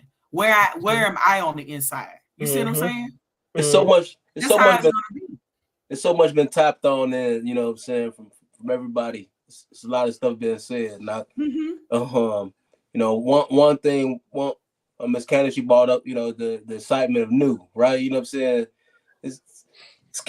Excuse this phrase, but it's a phrase, you might hear amongst the men group we say, ain't no pussy like new pussy. Excuse me, you know what I'm saying? You know what I'm saying? But I mean, just that excitement, just that, people think, okay, huh? I say we just heard it. Right. So you heard that before, right? So there ain't nothing, that excitement of the newness, but at the same time, it's like that's because you got bored with what you got, because you don't got bored with yourself. They don't got bored with themselves. Hold on, let me keep going. You know what I'm saying? But at the same time, yeah, that may be exciting, but then that's gonna wear out too, because after a while it's gonna get old. So now you're gonna be going to look for something that's new. But at the same time, ain't no real relationship without substance. Ain't no true marriage without substance. Like, I mean, me my wife, we ain't jumping on each other like we used to at one point in time. Man, we got 3 kids. You know what I'm saying? By the time they get to sleep, I'm probably knocked out somewhere. You know what I'm saying? Or she tired, or whatever the case may be. You know what I'm saying? But what we do, we sometimes we do got to plan it out. You know what I'm saying? May not be put on the calendar, but we might try to plan it through our days so that we can spend that time with each other. And my wife, she also told me before, like, hey, every time we spend time together, I ain't trying to have sex. You know what I'm saying? So, right, do I supposed to get mad because she don't want to have sex every time? No, sometimes you just want to. You gotta be creative in the marriage. You know what I'm saying? So it's just so much that go into just, marriage. I mean, just because a relationship shouldn't just all be sexual. That's what I'm trying to really get at, right? Is if you just got all sexual in your relationship with no substance, when times get hard, then how y'all gonna stick together? When the sex can't happen, how you gonna stick together? It's usually at least 1 week out the month. You know what I'm saying? Where the guy gonna definitely probably gonna be getting no sex. You know what I'm saying? Probably typically like at least 1 week. I just brought that up, but I really think they marry side chicks because of manipulation. Because guess what? That side chick, they only with the side chick for the good shit. You ain't with the side chick. They ain't with the side chick every day, going through sorting out bills and taking kids to doctor appointments and going through life situations with them. So they only marry the side chick because all I know is good times with this motherfucker. So this is what I'm gonna go to, good times. And guess what? She only showing you good time because she ain't got the time to fuck with you like that. But we can't just talk about the sex part when they start sleeping together. We gotta talk about the first time you go into somebody DM, the first time you liking pictures a little bit more than what you should be. I had to learn the hard way, Javonda, don't do nothing that you wouldn't want your husband doing to you. See, that's the other hard conversation don't nobody want to have. And people out here wilding and think because I'm grown, I can do what I want to do when I'm unsatisfied. Again, we going back to internal versus external motivation. When I ain't getting what I want, then I get to do X, Y, and Z. And then you start building justifications in your head to continue poor behavior. That's how addiction starts. You got a lot of black men out here. They don't want to come forth with it. That whole mistress and what I like to call serial monogamy, where you go in and out of relationships. I know some dudes, they done had girlfriends since they were 13, 14 years old. And then got the nerve to get on the internet, get on people's shows talking about black women need to be held more accountable and need to do better. Boo-boo, you ain't been single since you was in the 7th grade. I don't think black women the problem. I think you're the problem. I think that when you're in a relationship, you don't know how to stay faithful, but you've never went to therapy to explore that. I think that you go into DMs and do stuff like have, business lunches and these sidebar conversations, and then you try to justify that behavior. What that sounds like to me is an addiction. It sounds like an addiction. And addiction has different layers and different things to go with it. See, we got to talk about this thing like it is. It ain't got nothing to do with your spouse. It ain't got nothing. All behavior starts with who? You. So if you cheated in every relationship that you've been in, including your marriage, your wife ain't the problem, your side chicks ain't the problem, your baby mamas ain't the problem. Who is the problem? Y'all say it with me. I'm glad you brought this. The dude, the guy. I'm glad you brought this up, right? I'm glad you brought this up because we talked about that last show. We talked about the Rolling Stones, right? Papa was a Rolling Stone. Mm-hmm. But when I got off with you guys, they kind of like resonated with me. But I just also what wrap back into, and sometimes we don't really bring this up too often, but we got to look at the foundation of our family structures as African Americans or just people here in this country, and how we look at how slavery has actually shaped so much of it, right? Because, for instance, Papa was a Rolling Stone because, for one, he had a family at this house. Now they stripped him from that house, sent him over to another place. He ain't never seen this family no more. So what he supposed to do? He goes to start another family. I don't think that's why Papa a Rolling Stone. No, I'm just saying. I'm just saying that it's so many different underlying effects that's played so much. It's these different hidden traumas that we never address. This is what I think the underlying fact is. Hey, that was a good one, though. That was a good one. This is what I think. No, this is what I think the underlying fact is, and it doesn't just impact or affect Black men. It's generally men don't believe what's good for the goose is good for the gander. They have this idea of things that women are supposed to do and all this other stuff. And they have an idea of what they're entitled to do and what the woman is supposed to endure. And I'm the man and I'm supposed to do this. That's the problem. It's cultural. It's not just, they ain't got to do no slavery. It's a choice. It's a choice. And I think that it's a choice that you can make when you lack empathy and you don't necessarily see that other person as a person like you. You know what I'm saying? Like you see them as somebody who's there for your pleasure or for your entertainment or for whatever for you, but you're not thinking about how are you showing up for them.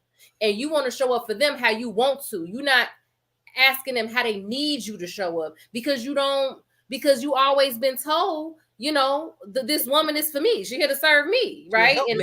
And what do they always say? The woman gotta get on the man's mission, and she gotta do this and that. It's the thing. I think it's a self-centeredness that causes men to prioritize themselves over everything, over their family, over everything. They just be like I said, they be like, I'm not happy. Like they don't look at the bigger picture and be like, you know what? If I do this behavior, it's gonna cause a domino effect that's gonna cause all these things. That's why I think they just always be confused. Like they do this stuff and then they be like, she left me. That domino. Why did this happen? He's so that domino effect that you're talking about is actually happening right now because as men, we are leaders, and the shit that we did and that we're doing women are now starting to do that. The self-centeredness in women, men can't handle that. Like women are starting to be about themselves, and it's like the men are like, man, these women are crazy. They want to be independent. They said they don't need no man. Yeah, because we have showed them so many times that we don't need them because how we treat them and how we use them and abuse them and exploit them. And now that they're taking control over themselves, their body, their life, their finances, everything is like we getting a dose of what we are. And that's why men are losing man. That's why this is this battle of men and women, because now men as a whole, we have met our match, and we created you all. We created these independent women that's like, you know what? Let me take some pride in myself first before I give it all to a man. And now we don't even know another way to dive into that and give and show y'all love and try to attain y'all. You know what I'm saying? So I think that's that domino effect that you was talking about. Like, yeah, this is what all these years of treating y'all this way, we have molded this type of women, and this type of woman is about herself right now. You know what I'm saying? Like, I'm cool with it. I'm married, so I ain't got to worry about it. No. There's some validity in everything. Sorry, Joel. No. Go ahead, Ashley. I think there's some validity in what all of you guys are saying. Like, I do agree, Cannon, that like men have been socialized to think about self. Like, I know they say that they think about family, but if you think about it, women are supposed to think about the family. Like, we're the ones who were taught to be the nurturers, to put ourselves last. Like, even when you don't have kids, like even when you're not married, as a woman, you're expected to be selfless. That's considered like a feminine trait. And men are expected to be the builders, to be the competitors, to be the alpha male. You know, that's kind of what men are encouraged or taught or kind of even pressured to be. So I agree with you that we do live in a society where a lot of men put themselves first, right? And women are seen as tools to have whatever they want to have. So I agree with that. And then that's why you have a lot of men who preach the whole high value talk. Like, well, men with options don't cheat. They exercise options. You know, you have men with that mentality that if they have the resources, that they can do pretty much whatever they want to do, even if that means disrespecting the people that they say they love, right? And the people that they say they are leading. But I also agree with Devin that our our carelessness with family, like with the family structure on both sides, men and women, is because of what we've experienced starting with slavery. Now, a lot of people are like, well, that was over 400 years ago. Yeah, it was a long time ago, but you got to remember, attitudes are passed down. You know, mindsets are passed down. And so women became used to doing it by themselves. We became used to being downtrodden. We became used to being mistreated. We became used to keeping somebody around because we needed them around. And I think men became used to, you know, having multiple families. Like, you never knew what was going to happen. Your family was going to be ripped from you. And I mean, you had to adjust whether you wanted to or not. And I think over time, especially with Black men, you know, being treated as though they were not important, you know, it's like they almost kind of operate today. Like they're like, it's the women over there. They need to handle. That's why we get blamed for everything in the family structure. I agree with what you're saying. Have that ownership. Some men, some do, but as a whole, you know, it's like, and women treat them the same way. It's like the man is the like in addition to the family, as opposed to being the family. I agree with all that, and with slavery has a big deal to what we are talking about. But and I have to agree with my wife. I don't think in that instance it's one of them, because why aren't women as promiscuous as men when it comes to situations like that? Like, if the man was stripped from the household and he had to get a new family, that means the wife had to get a new family too. So I think women would have the same attitude when it comes to family as men do, but they don't. So I don't think that's one of the reasons why men bounce around and Papa was a Rolling Stone. If Papa was a Rolling Stone, then Mama will be a Rolling Stone too. So I think, like I said, it culturally, not slavery, but culturally, because of how society and how the economics is, men had to do certain things and women had to depend on men for certain things, and men just had this self of, I do all of this. I go out and I work hard for this. I should be able to do this. Like, you know what I'm saying? Like, you can't even do X, Y, Z. So they have this control factor. It's the control that makes men think that we can do certain things. Now, if women had the control like they do now, and you can see it now, they're doing some of the same things that men have been doing. They're being a little bit more promiscuous, I guess you can say. They talking to whoever they want to, they having sex with whoever they want to, they not caring, they not being shamed about it anymore. Just how men is, right? Because guess what? I have control now. So I can do what I want to do because I have control. Now when men had control, they did what they wanted to do. Now that women has control, they're doing what they want to do. You know what I'm saying? So we all know that men have a higher sex drive than women. You know, I mean, I think that's just kind of, well, I mean, at least exercise and a lot more men. I see the faces or whatever. Self-control. I think men have not been required to exercise the self-control that women have. Well, exactly what we look at. Okay, they don't got no higher sex drive. I mean, that's true. All the time. Right. That's true. I mean, you're right about that. But I mean, when it comes down to control and who want to, I mean, a woman probably can be cool, you know, a couple of times a week. I mean, the dude probably thinking about he needs to at least two, 3 times a day or something like that. You know what I'm saying? So it just, but wouldn't that be like an addiction or something if you just constantly got to be having sex all the time? I mean, I wish my wife got the addiction counselor right here. My wife just texted this to me, right? She listening in on the YouTube. She said this. She said if Mama was a Rolling Stone, then who taking care of the kids? And that's a good point. We all can look at that and say, what would they say? Mama's baby, daddy's maybe. You know what I'm saying? So, you know, guy can easily just move around, whereas Because that's the choice that he made. I mean, yeah, that's a choice that he made. Could easily move around too. It's women who abandon their kids. Oh, trust me, I know a couple. So it's a choice. I know a couple, but it's also it's not the average. You know what I'm saying? Because it's not the average.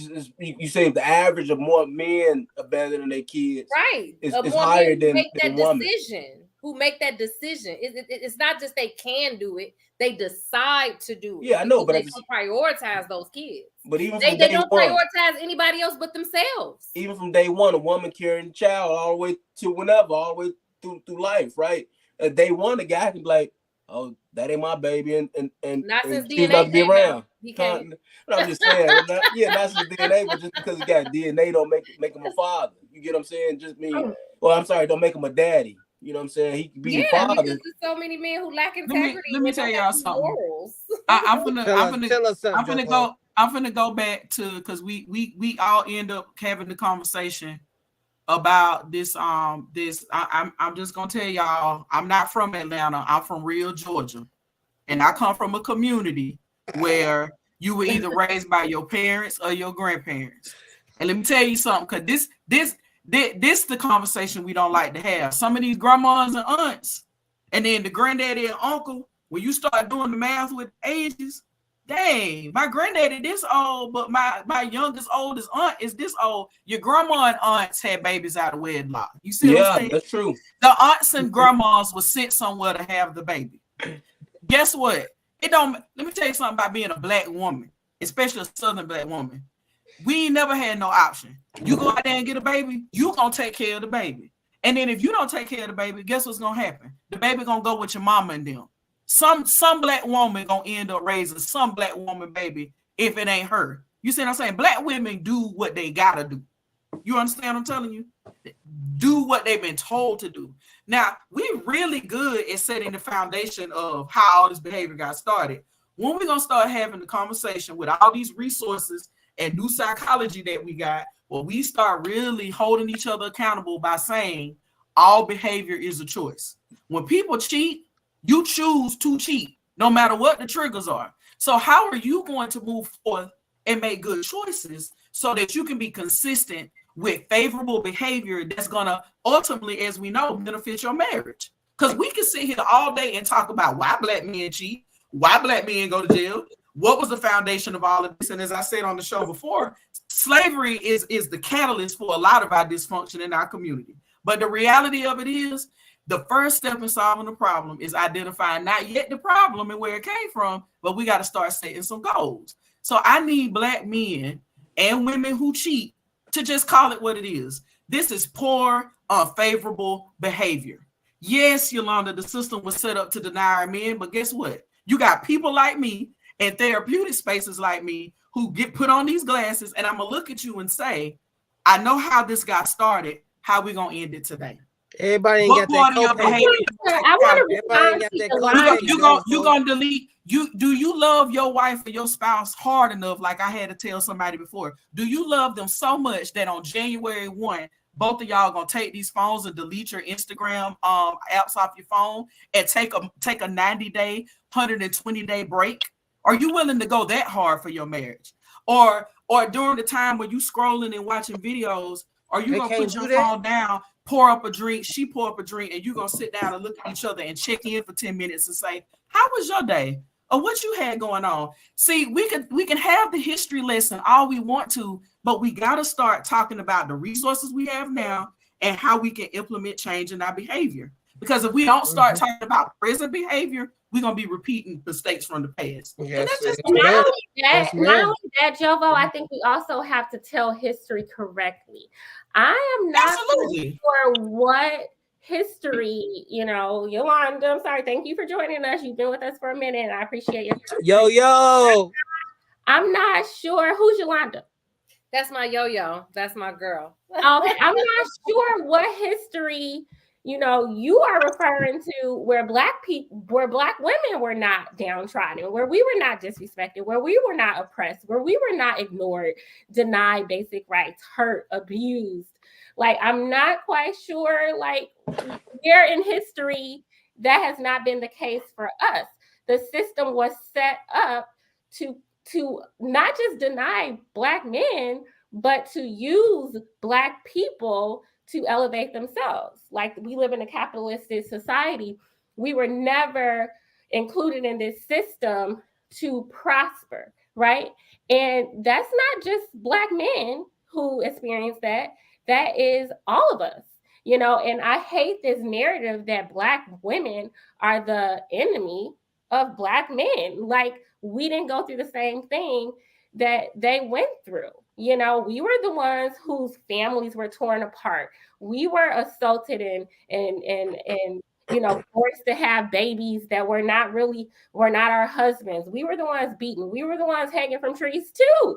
So you know, this whole narrative about Black women, you know, denying Black men the things that they deserve, that just has to stop. And I really think that's from the generation, like, of not even our grandparents, maybe like our aunts and uncles, you know, this idea that, you know, Black men are just they are so not treated well. So we can't hold them to an expectation of being a man. Like, we're past that. Black men are very well capable of doing any and everything that they want to do in this world, not without struggle, but they are capable. And I just find it very interesting that somehow Black women are tasked with pulling us out of the system, but Black men are not. Like, hearing your take reminds me of that picture. I know y'all all seen it with the knives in the Black man's back, and he got like 3 knives in his back, and they was like, who's hurt more or something like that. And it's like, to me, both. You know what I'm saying? Like, if you hurt the Black man, by default, the Black woman will be hurt. Now, it's not for us to judge who's hurt more, but if he's down and out, then that means she has to step up and do X, Y, Z, and she just can't do all the stuff that she needs to do because he's hurt. So both will be impacted. If a Black woman is impacted by something, then a Black man by default should be impacted as well. It's no, you down and out, so I'm cool over here. No, we both fucked up right now. You know what I'm saying? If something happens to you, I'm getting impacted by that. And if I'm not being impacted, that means I wasn't really fucking with you anyways. For me to be like, oh, you just got stabbed 3 times, but I'm good. Like, no, that don't make no sense to me. Like, so both sides are being impacted by the same things, but it's different, but it's still like 2 things can be the same. Like, I'm not going through what you're going to go through, but at the same time, I'm being impacted equally. You know what I'm saying? Yeah, I'm just going to say Black women have to deal with the intersection of being women and Black. Yeah.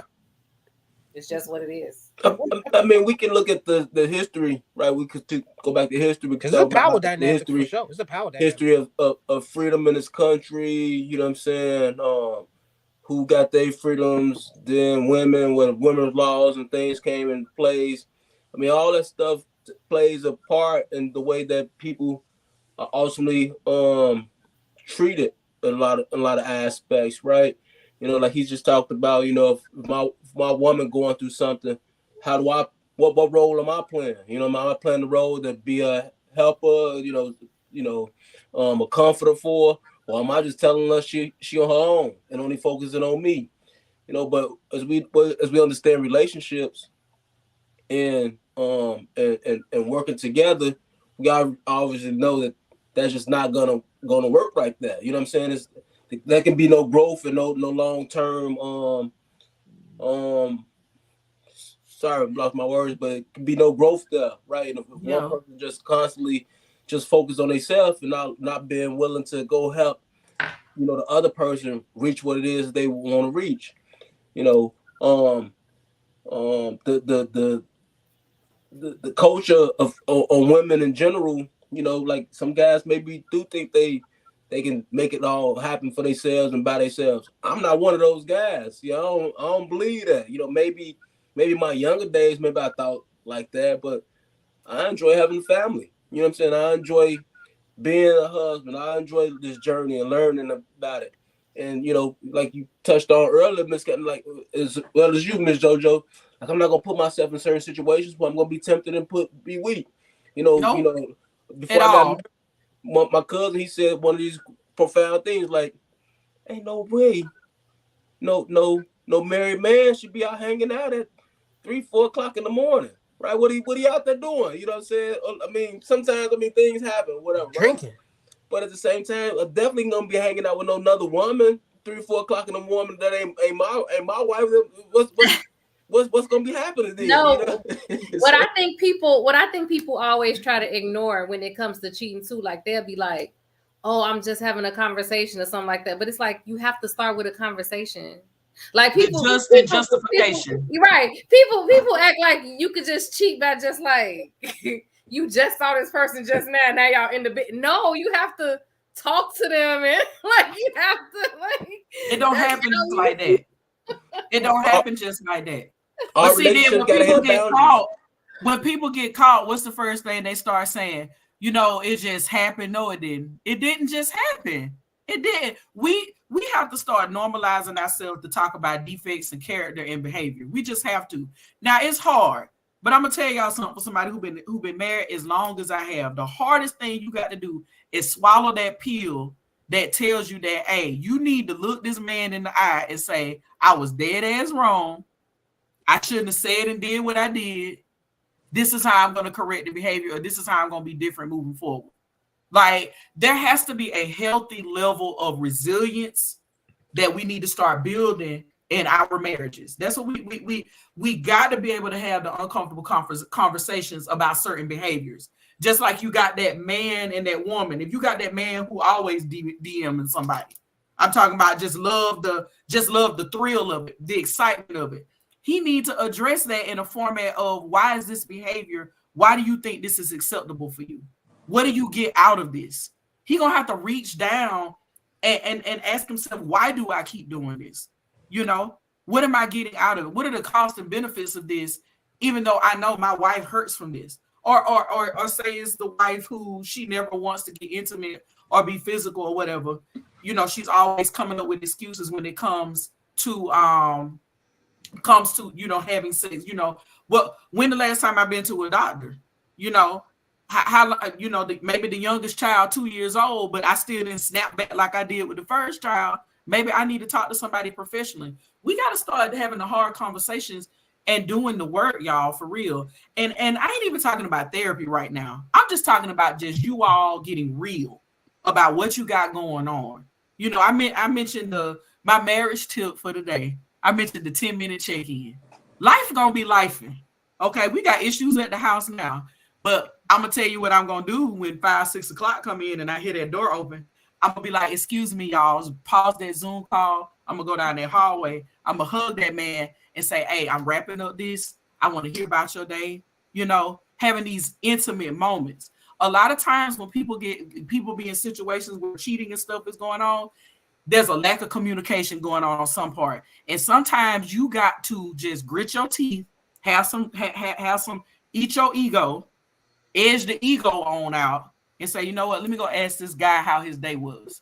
Let me go hug this man and ask him, what are you going through today? And if it catches him off guard, it does, but at least he know you cares. Same thing with the fellas. Because we need that.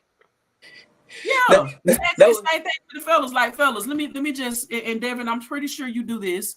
Darwin, I'm sure you do this as well. Like, think about, when is the last time you asked your wife, how are you doing today? Like, what was good about your day? Like, we asked our daughter, what was good about your day and what was not so good about your day? That generates conversation. Not arguments, not disagreements, none of that stuff.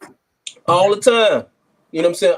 Yeah. Even though, sometimes the answers be superficial because, just because sometimes you go through the motions of just answering, you know what I'm saying, with the conversation in general. But, I think me and my wife, at this point in our life, that we're really just trying to grow with and trying to go to the next level. So we find different ways to really communicate right now, just so that we can get our family structure in the proper place that it needs to be.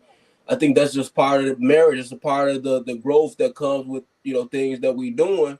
And I'm loving it. Are we where we want to be at?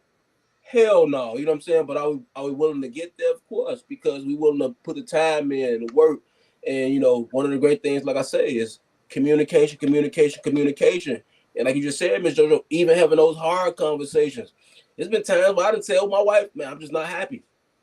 You know what I'm saying? I ain't happy with what we got going on right now. This ain't what I signed up for. You know what I'm saying? This ain't what I thought it was gonna be. And that just it's not me saying that I'm out. I ain't happy. I'm gone. No, I'm just saying that so she can know how I'm feeling. It's just so. My auntie, she said, man, you got to be able to have all conversations. You know what I'm saying? When you marry, you got to be able to talk about the good times. And you got to be able to bring up the hard stuff. You're the ones that you don't even want to address. But they'll be the ones, the hard conversations is where the growth comes from. You know what I'm saying? That eliminate the fighting. That stop the nonsense that somebody was holding on to and then give a person a chance to get a peace. I know that. No, I was just gonna say. I mean, even that conversation, I may throw that.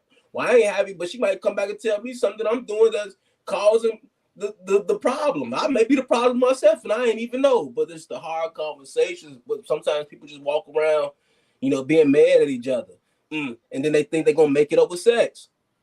You know what I'm saying? It just don't work like that. So, do you guys think? This is just my perspective, and I always come back to this. And y'all, the married ones on the folks, so y'all on the panel, so y'all tell me. It like you guys keep talking about like all the things you have to do in a marriage, like do the work. But my thing is like people don't learn to do the work even before they get married. Like they don't learn that you're wrong sometimes. They don't learn you gotta apologize. They don't learn. You're not being fair to somebody. They don't learn. I gotta put myself in somebody else's shoes. Like just basic kind of like human shit, relationship, skills and understanding. Social skills. Yes. Yeah. So it's like we can say this and it sounds good to say, oh, you got to stick it out. You got to know marriage is not for the weak. It's for the strong. You got to know that it's not going to be easy. You got to, love each other. It's like you say those things. And I think people really want to do those things. But I feel like people are getting into marriages. They're fully grown. They're becoming grown adults who don't have basic just skills, life skills. In the school system, we call them social emotional learning skills. Yeah. It's like, it's just kind of sad to me. The basic problem solving. I'm not perfect either. But, in all of my relationships, I feel like I have very good relationships. I don't mean like romantic with all my relationships. I have good relationships with people because I'm giving, I'm forgiving, but I'm also like reflective, and receptive. So like even yesterday with, my significant other, like, he's very honest about something he wanted me to stop doing. And to me, in my mind, it wasn't a big deal at first, but I understood this is what he wants from me. And you stop doing it. Like it's that simple, I mean, because some people it's not that simple, but I think that's when it comes to you just have to have a higher purpose. And I think when you don't, that's how things crumble. Like I just feel like when you hold on to that higher purpose, and if your higher purpose is, I want my child to grow up in a 2-parent household. I want to be able to build something instead of constantly breaking up and moving all over the place and losing this and losing that. Got to start over again. I think when you hold on to that, then, it's just like anything else that you want to accomplish. You're going to do whatever it takes. You're going to do whatever. If it's something you passionately want to accomplish, like you have this goal and this vision, and this is the vision, you're going to do whatever it takes to get there. But I feel like when that's not your primary thing, and your primary thing is what makes me feel good right now, then you gonna serve that. You ain't gonna serve the. Come on and woo, Holy Ghost. Ashley, in your question, you actually yes tapped on it, right? You know what I'm saying? You said now you can't wait to get married to start living a married life. Actually, that's we dating.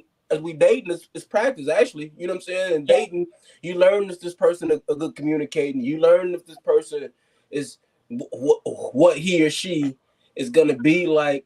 You know what I'm saying? You get a glimpse of what they're gonna be like long term down the road. You know what I'm saying?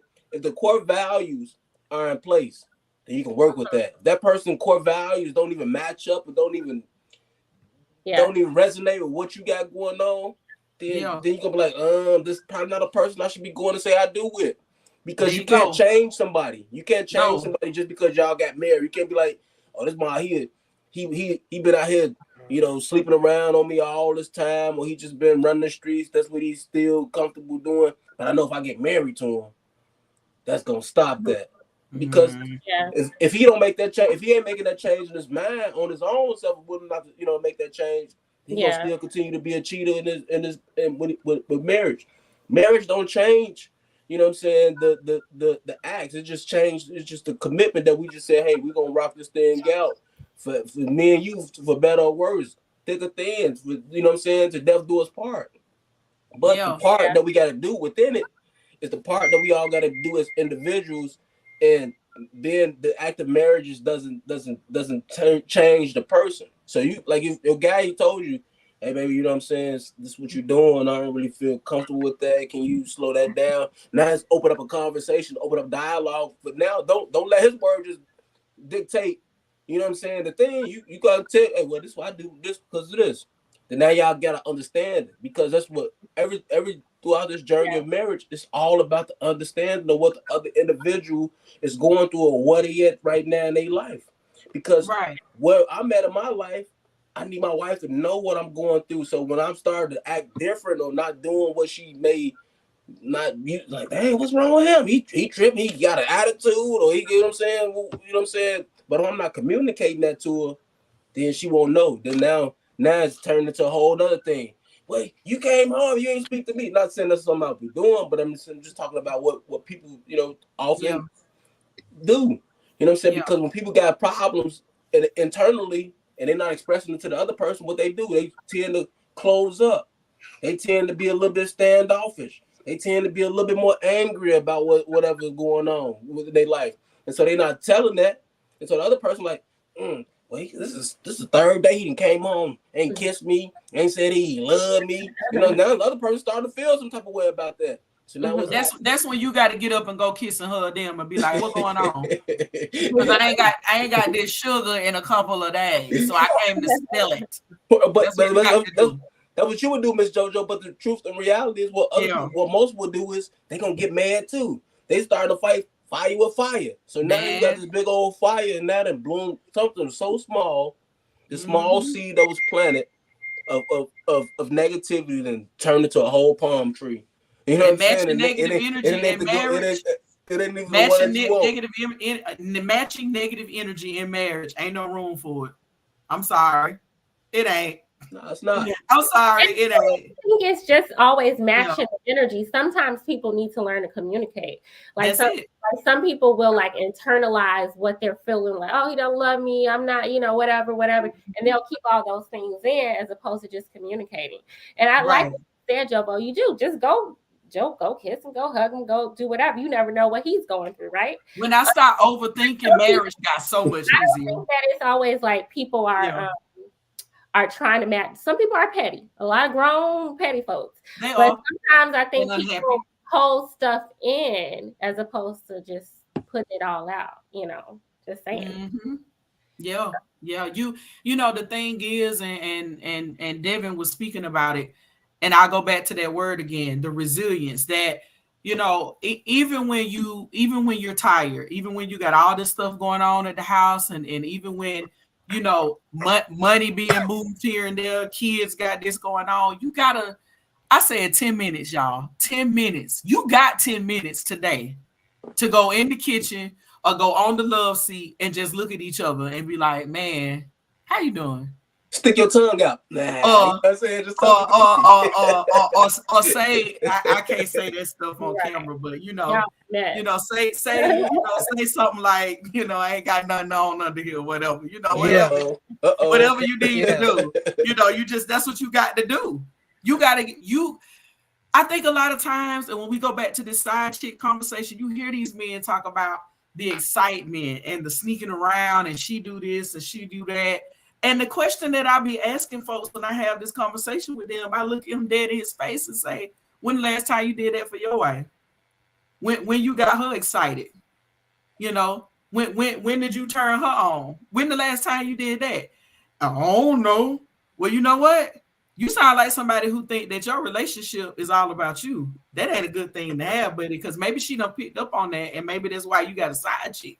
Yeah, it's all about effort and communication. It is effort, but an intentional effort and a change in poor behavior. Like, I had to start listening. I had to start, as y'all can see, I'm long-winded, so I'm still working on that. I talk too much, and I had to start just saying, you know what, Javonda, shut the hell up. I got a wife like that, so and I'll tell other women that, like, I had to really stop overthinking stuff. Like, when my husband be like, I used to be like, oh, I guess it's got something to do with me. No, not no more. Now I'll be like, he probably had a rough day. Or when he want me to know, guess what? He gonna tell me. That's it. See how easy that was? That's it. So just that. You know. The side chicks, they also come about because, you know, it's also about the company you keep. Right. You know, I don't really hang out with single men like that because it just I know what they're gonna be thinking about. I know what they're gonna be putting themselves at. I just don't want to put myself in those type of situations because it's just like if we all go on a trip. I'm the only married guy and I go on a trip with a bunch of single guys. What they gonna be doing? They're gonna be down there trying to shoot their shot at women. They're gonna be doing this, doing that. I may put myself in a vulnerable position. You just gotta live vicariously through them. Something I ain't supposed to be doing just because I'm trying to be cool with these guys. So I try to put myself in a circle with either I'm by myself or I'm with guys who married, who doing the right thing, right? Because iron sharpens iron. You know, and I think a lot of you know, some of my partners who I don't hang with, who doing the wrong things, I see who they hanging with. You know what I'm saying? You trying to be single with your single buddies, but you married, so that don't match up. So I just gotta rock with you from a distance. I'm not a judgmental type of person. That's what he chooses to do in his marriage. That's what he want to do for his life. I got my own standard for my own family, and I think a lot of men also don't have no real solid standard for their family, and if they do, it's a piss poor one. You know, yeah, like a covenant, like a you know, like back in medieval times where there's this thing that I do sometimes in groups where people make their shield. This is what I stand for. This my business I'm standing on. If you had, you know, if somebody could describe 5 words that describe you and what you stand for, same thing with your family. You know, you got your flag, your flag of integrity in your front yard. This Devon house, and this what we do. I get more compliments on doing the right thing when I do the wrong thing. I get more compliments. My buddy's like, man, Joe, you what you saying, brother? Let me tell you something. I went from having, I probably done had the same 7 friends the entire time I've been an adult, okay? And I ain't even got to see them every day. What I learned as a wife, I had to start telling some of my single girlfriends or some people, like, you know, I would see from a distance, I'm head on out because they ain't even what I do. And boo, if you married, you probably shouldn't do either, but you know, I'm a head on out. That ain't me. Yeah. You know, so yeah, standing on something to stand for. I like that, Devin. Yeah. You gotta have some standards. Yeah. All right. Pledge of allegiance. I love that we got some family men on this panel. Yeah, we did. Yeah. We ain't got these dudes who got these baby mamas getting on these podcasts, being loud and hitting all these animated buttons. He know who he is, trying to tell women they this and that. You ain't gonna never get married, pow, pow, pow, and all this other crap. But you ain't got a wife at home. I would never tell a woman down. You know what I'm saying? Right. I just don't. I don't find no enjoyment in that. It don't. I mean, personally, I wouldn't tell nobody down. You know what I'm saying? I think everybody entitled to their own opinion. It's America we live in, right? You know what I'm saying? We all entitled to do it how we choose to do it, but unfortunately, how we all choose to do it don't all get the same results, right? I just know the results I'm going for, right? My results stand on something. I can't live triple OG results. That's what him and this lady got set up on their household. That's what they got to live for. So I ain't trying to do what nobody else doing. I just only know my own walk. I know what type of man I want to be. I've already made up my decision. Like, I can go do this, or I can go do that. Or I can be here. Man. I already have enough problems in my own household trying to make sure I get my kids right because it's just being a parent. I mean, just all this stuff it's layers. It's so much that go into it. So I ain't really got no time to be giving all my no other energy to somebody else. That's not gonna benefit me. In what way? Why? Because we had sex. I mean, I got that at the crib. There's only so many positions you can do. it's only so much stuff that at the end of the day, it's all gonna be you know what I'm saying? The release. You know what I'm saying? But it just my life ain't based on sex.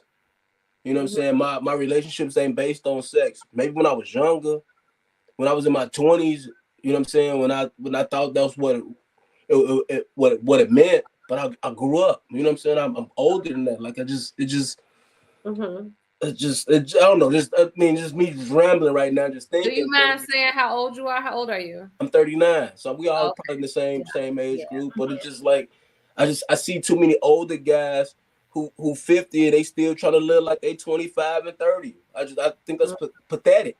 You know, being real, it's pathetic to me. You afraid to commit to somebody to settle down. You just think you're gonna run the street. You still running around with your pants sagging. You still doing all these boy ass things. But man, when you gonna grow up? When you gonna have some seconds in your life, huh? Devin with this free male mentorship. I know, right? It's so beautiful up in here. I'm feeling it. You know all this when they gonna grow up, being wanting to do right. I can't blame my wife for things ain't going right in my household. I'm supposed to be the leader or the man in the household. So what am I doing? So it's just like that's how I look at these things. You know what I'm saying? Obviously, not obviously, but I'm always on a growth path, right? That's what I'm always thinking about. How can I grow? And more guys need to think like that. More people need to think like that. And so that we all can come together and better ourselves, right? You know what I'm saying? Because that's what it's all ultimately about. Will it always be side chicks? Probably. It's been like this since the day of time. You know what I'm saying? Will it always be some guy manipulating some woman? I'm sure. Or some woman manipulating a man, I'm sure. But it's what we gonna get to our family, the core values there, right? What example am I gonna set? Am I gonna be the manipulator? I'm gonna be the one putting out the fires. You know what I'm saying? Am I gonna give my daughter the game? I'm gonna tell my son he need to go out here and be a pimp or a player, or I'm gonna tell him, hey man, son, you know, I see how you looking at them young ladies, man. That's, you know, be careful and teach them the right things of manhood, not the things I was taught. Hey man, how many girlfriends you got? I'm all of 5. I know you'll have not 5. I'm all 5 or 6. You'll have some 7. How many girlfriends you got? Okay, yeah, that's what I'm talking about. You know what I'm saying? Give them a dab and tell them that, you know, it's okay to be a player. I mean, I think if a guy chooses that, for how long though? You can't be a player your whole life. The Bible said, a man who finds a wife finds a good thing. He ain't talk about the player. He ain't say what the player get, you know what I'm saying? So, you know, I don't know, man. Like I said, I could ramble on because these conversations really get my mind to thinking and just really thinking about different things I done did, different things I see, you know, my agenda. I guess we'll call it my agenda, but my plans, you just my need family to come next week to go further, huh? you need another week. Yes. Yeah, you gonna come and join us again? Yes. Why not, right? If I'm available, I will. Darwin needs a little help. He needs a little ammunition, you know. Well, he don't really need it because he holds his own, but you know, we outnumbering him. This is good. It's a healthy conversation. It's still even. and if I ain't living it right, then I know when I go downstairs, she's gonna be like, why are you telling them people that bullshit? I just okay. Oh yeah. Cause you know she will, don't you? Yeah, you already know. Yeah. You ain't been on that. Why you on that line of them folks? Right, you on that line of them folks, but no, I ain't. No, that ain't me at all. But it's just, you know, the manhood in our community. He in his house. He ain't in his car, so he telling the truth. It got to step up. To be in a car, be lying like a. You know, our ladies, they deserve more. Our kids, they deserve more. Our family structure, it deserves more. All this crazy music that we playing and listening to and that we modeling our lives off of, that need to be put to rest. You know, these fake facades that we see on social media that everybody trying to live up to and allowing these things to ruin their relationships. Man, it just ain't worth it. You know what I mean? Think about it. I mean, some girl, she get on there, she half naked, she got, you know, this guy thinking he got a chance with her. And he ruined his whole family over those DMs. Was it worth it? You guys I know that got divorced over the past, they look at me and like, man, I wish I never done that. You know, it wasn't worth it. You know, one of my cousins, he'll say it right now, like, man, because my cheating ways, I didn't get a chance to watch my kids grow up. So he's like, man, it ain't worth it, bro. You know what I'm saying? Don't be like me.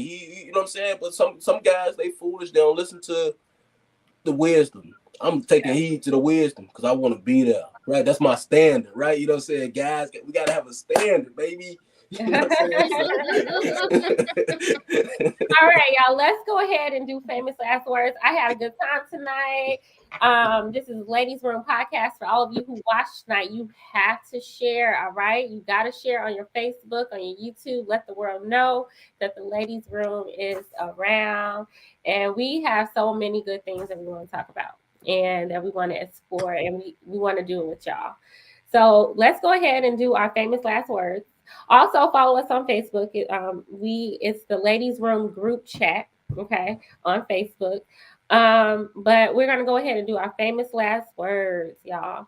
So, in 30 seconds or less, tell us what you want people to remember about what you said. If they don't remember anything else from tonight, what would you want them to remember? Who wants to go first? Kick it off. Okay. Yeah, because you've been kind of quiet tonight. You all right over there? Yeah, I'm Must be wrong. Yeah, I'm good. Just want everybody to know to just be easy on the Gen Zs. You know what I'm saying? We can be kind of hard on them, discouraging to them, and they don't even know what we be talking about half the time. We be all enthralled in what we went through in our life and how we think things should be for them. But we just gotta have some patience and just try to understand them and let them be who they go be. You know, the world is evolving, change is happening, and this change is not beneficial to us all the time. And that's okay. Just keep doing what we doing, stay in our lane, just like we tell other people, stay in your lane, stay in your lane. We need to stay in our lane too sometimes, and let these kids grow how they need to be growing. Still be there to guide them when they need us and to keep them from being in harm's way. But change is coming, the evolution is here, and we just got to accept it. So all change is not bad. It might not be what we want, but this is what's happening. It happens in every generation, you know, and we just gotta let it be. But still be there for your kids, even though how it. And I get this. It's hard talking to them. It's very hard. It's hard trying to understand them. It's hard communicating with them. It's hard listening and hearing some of the shit they say. But at the end of the day, they still need us, and we just have to reach to try to find a way to still connect with them. So just, you know, keep that in mind. All right. Thank you. Thank you very much. All right. Famous last words. Who wants to go next? Let's try to keep it 30 seconds and under. I'll go. Go ahead. I mean, I'll go just so I let the ladies finish in the ladies' room. You know what I'm saying? I know I talked a lot already, but thanks for having me on. It's always a pleasure. And remember to set the standard, right?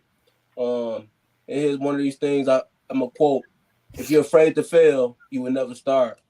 And if you never start, then you will never accomplish your dreams. Don't be afraid.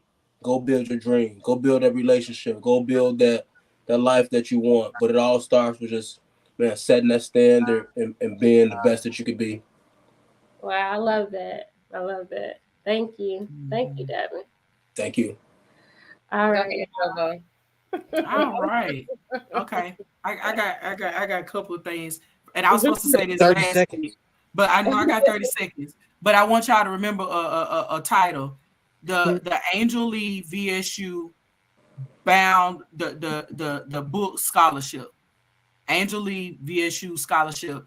I had a sorority sister very close to me who succumbed to her battle with lupus a couple of years back, and we are raising money to send kids book scholarships that are going to my alma mater.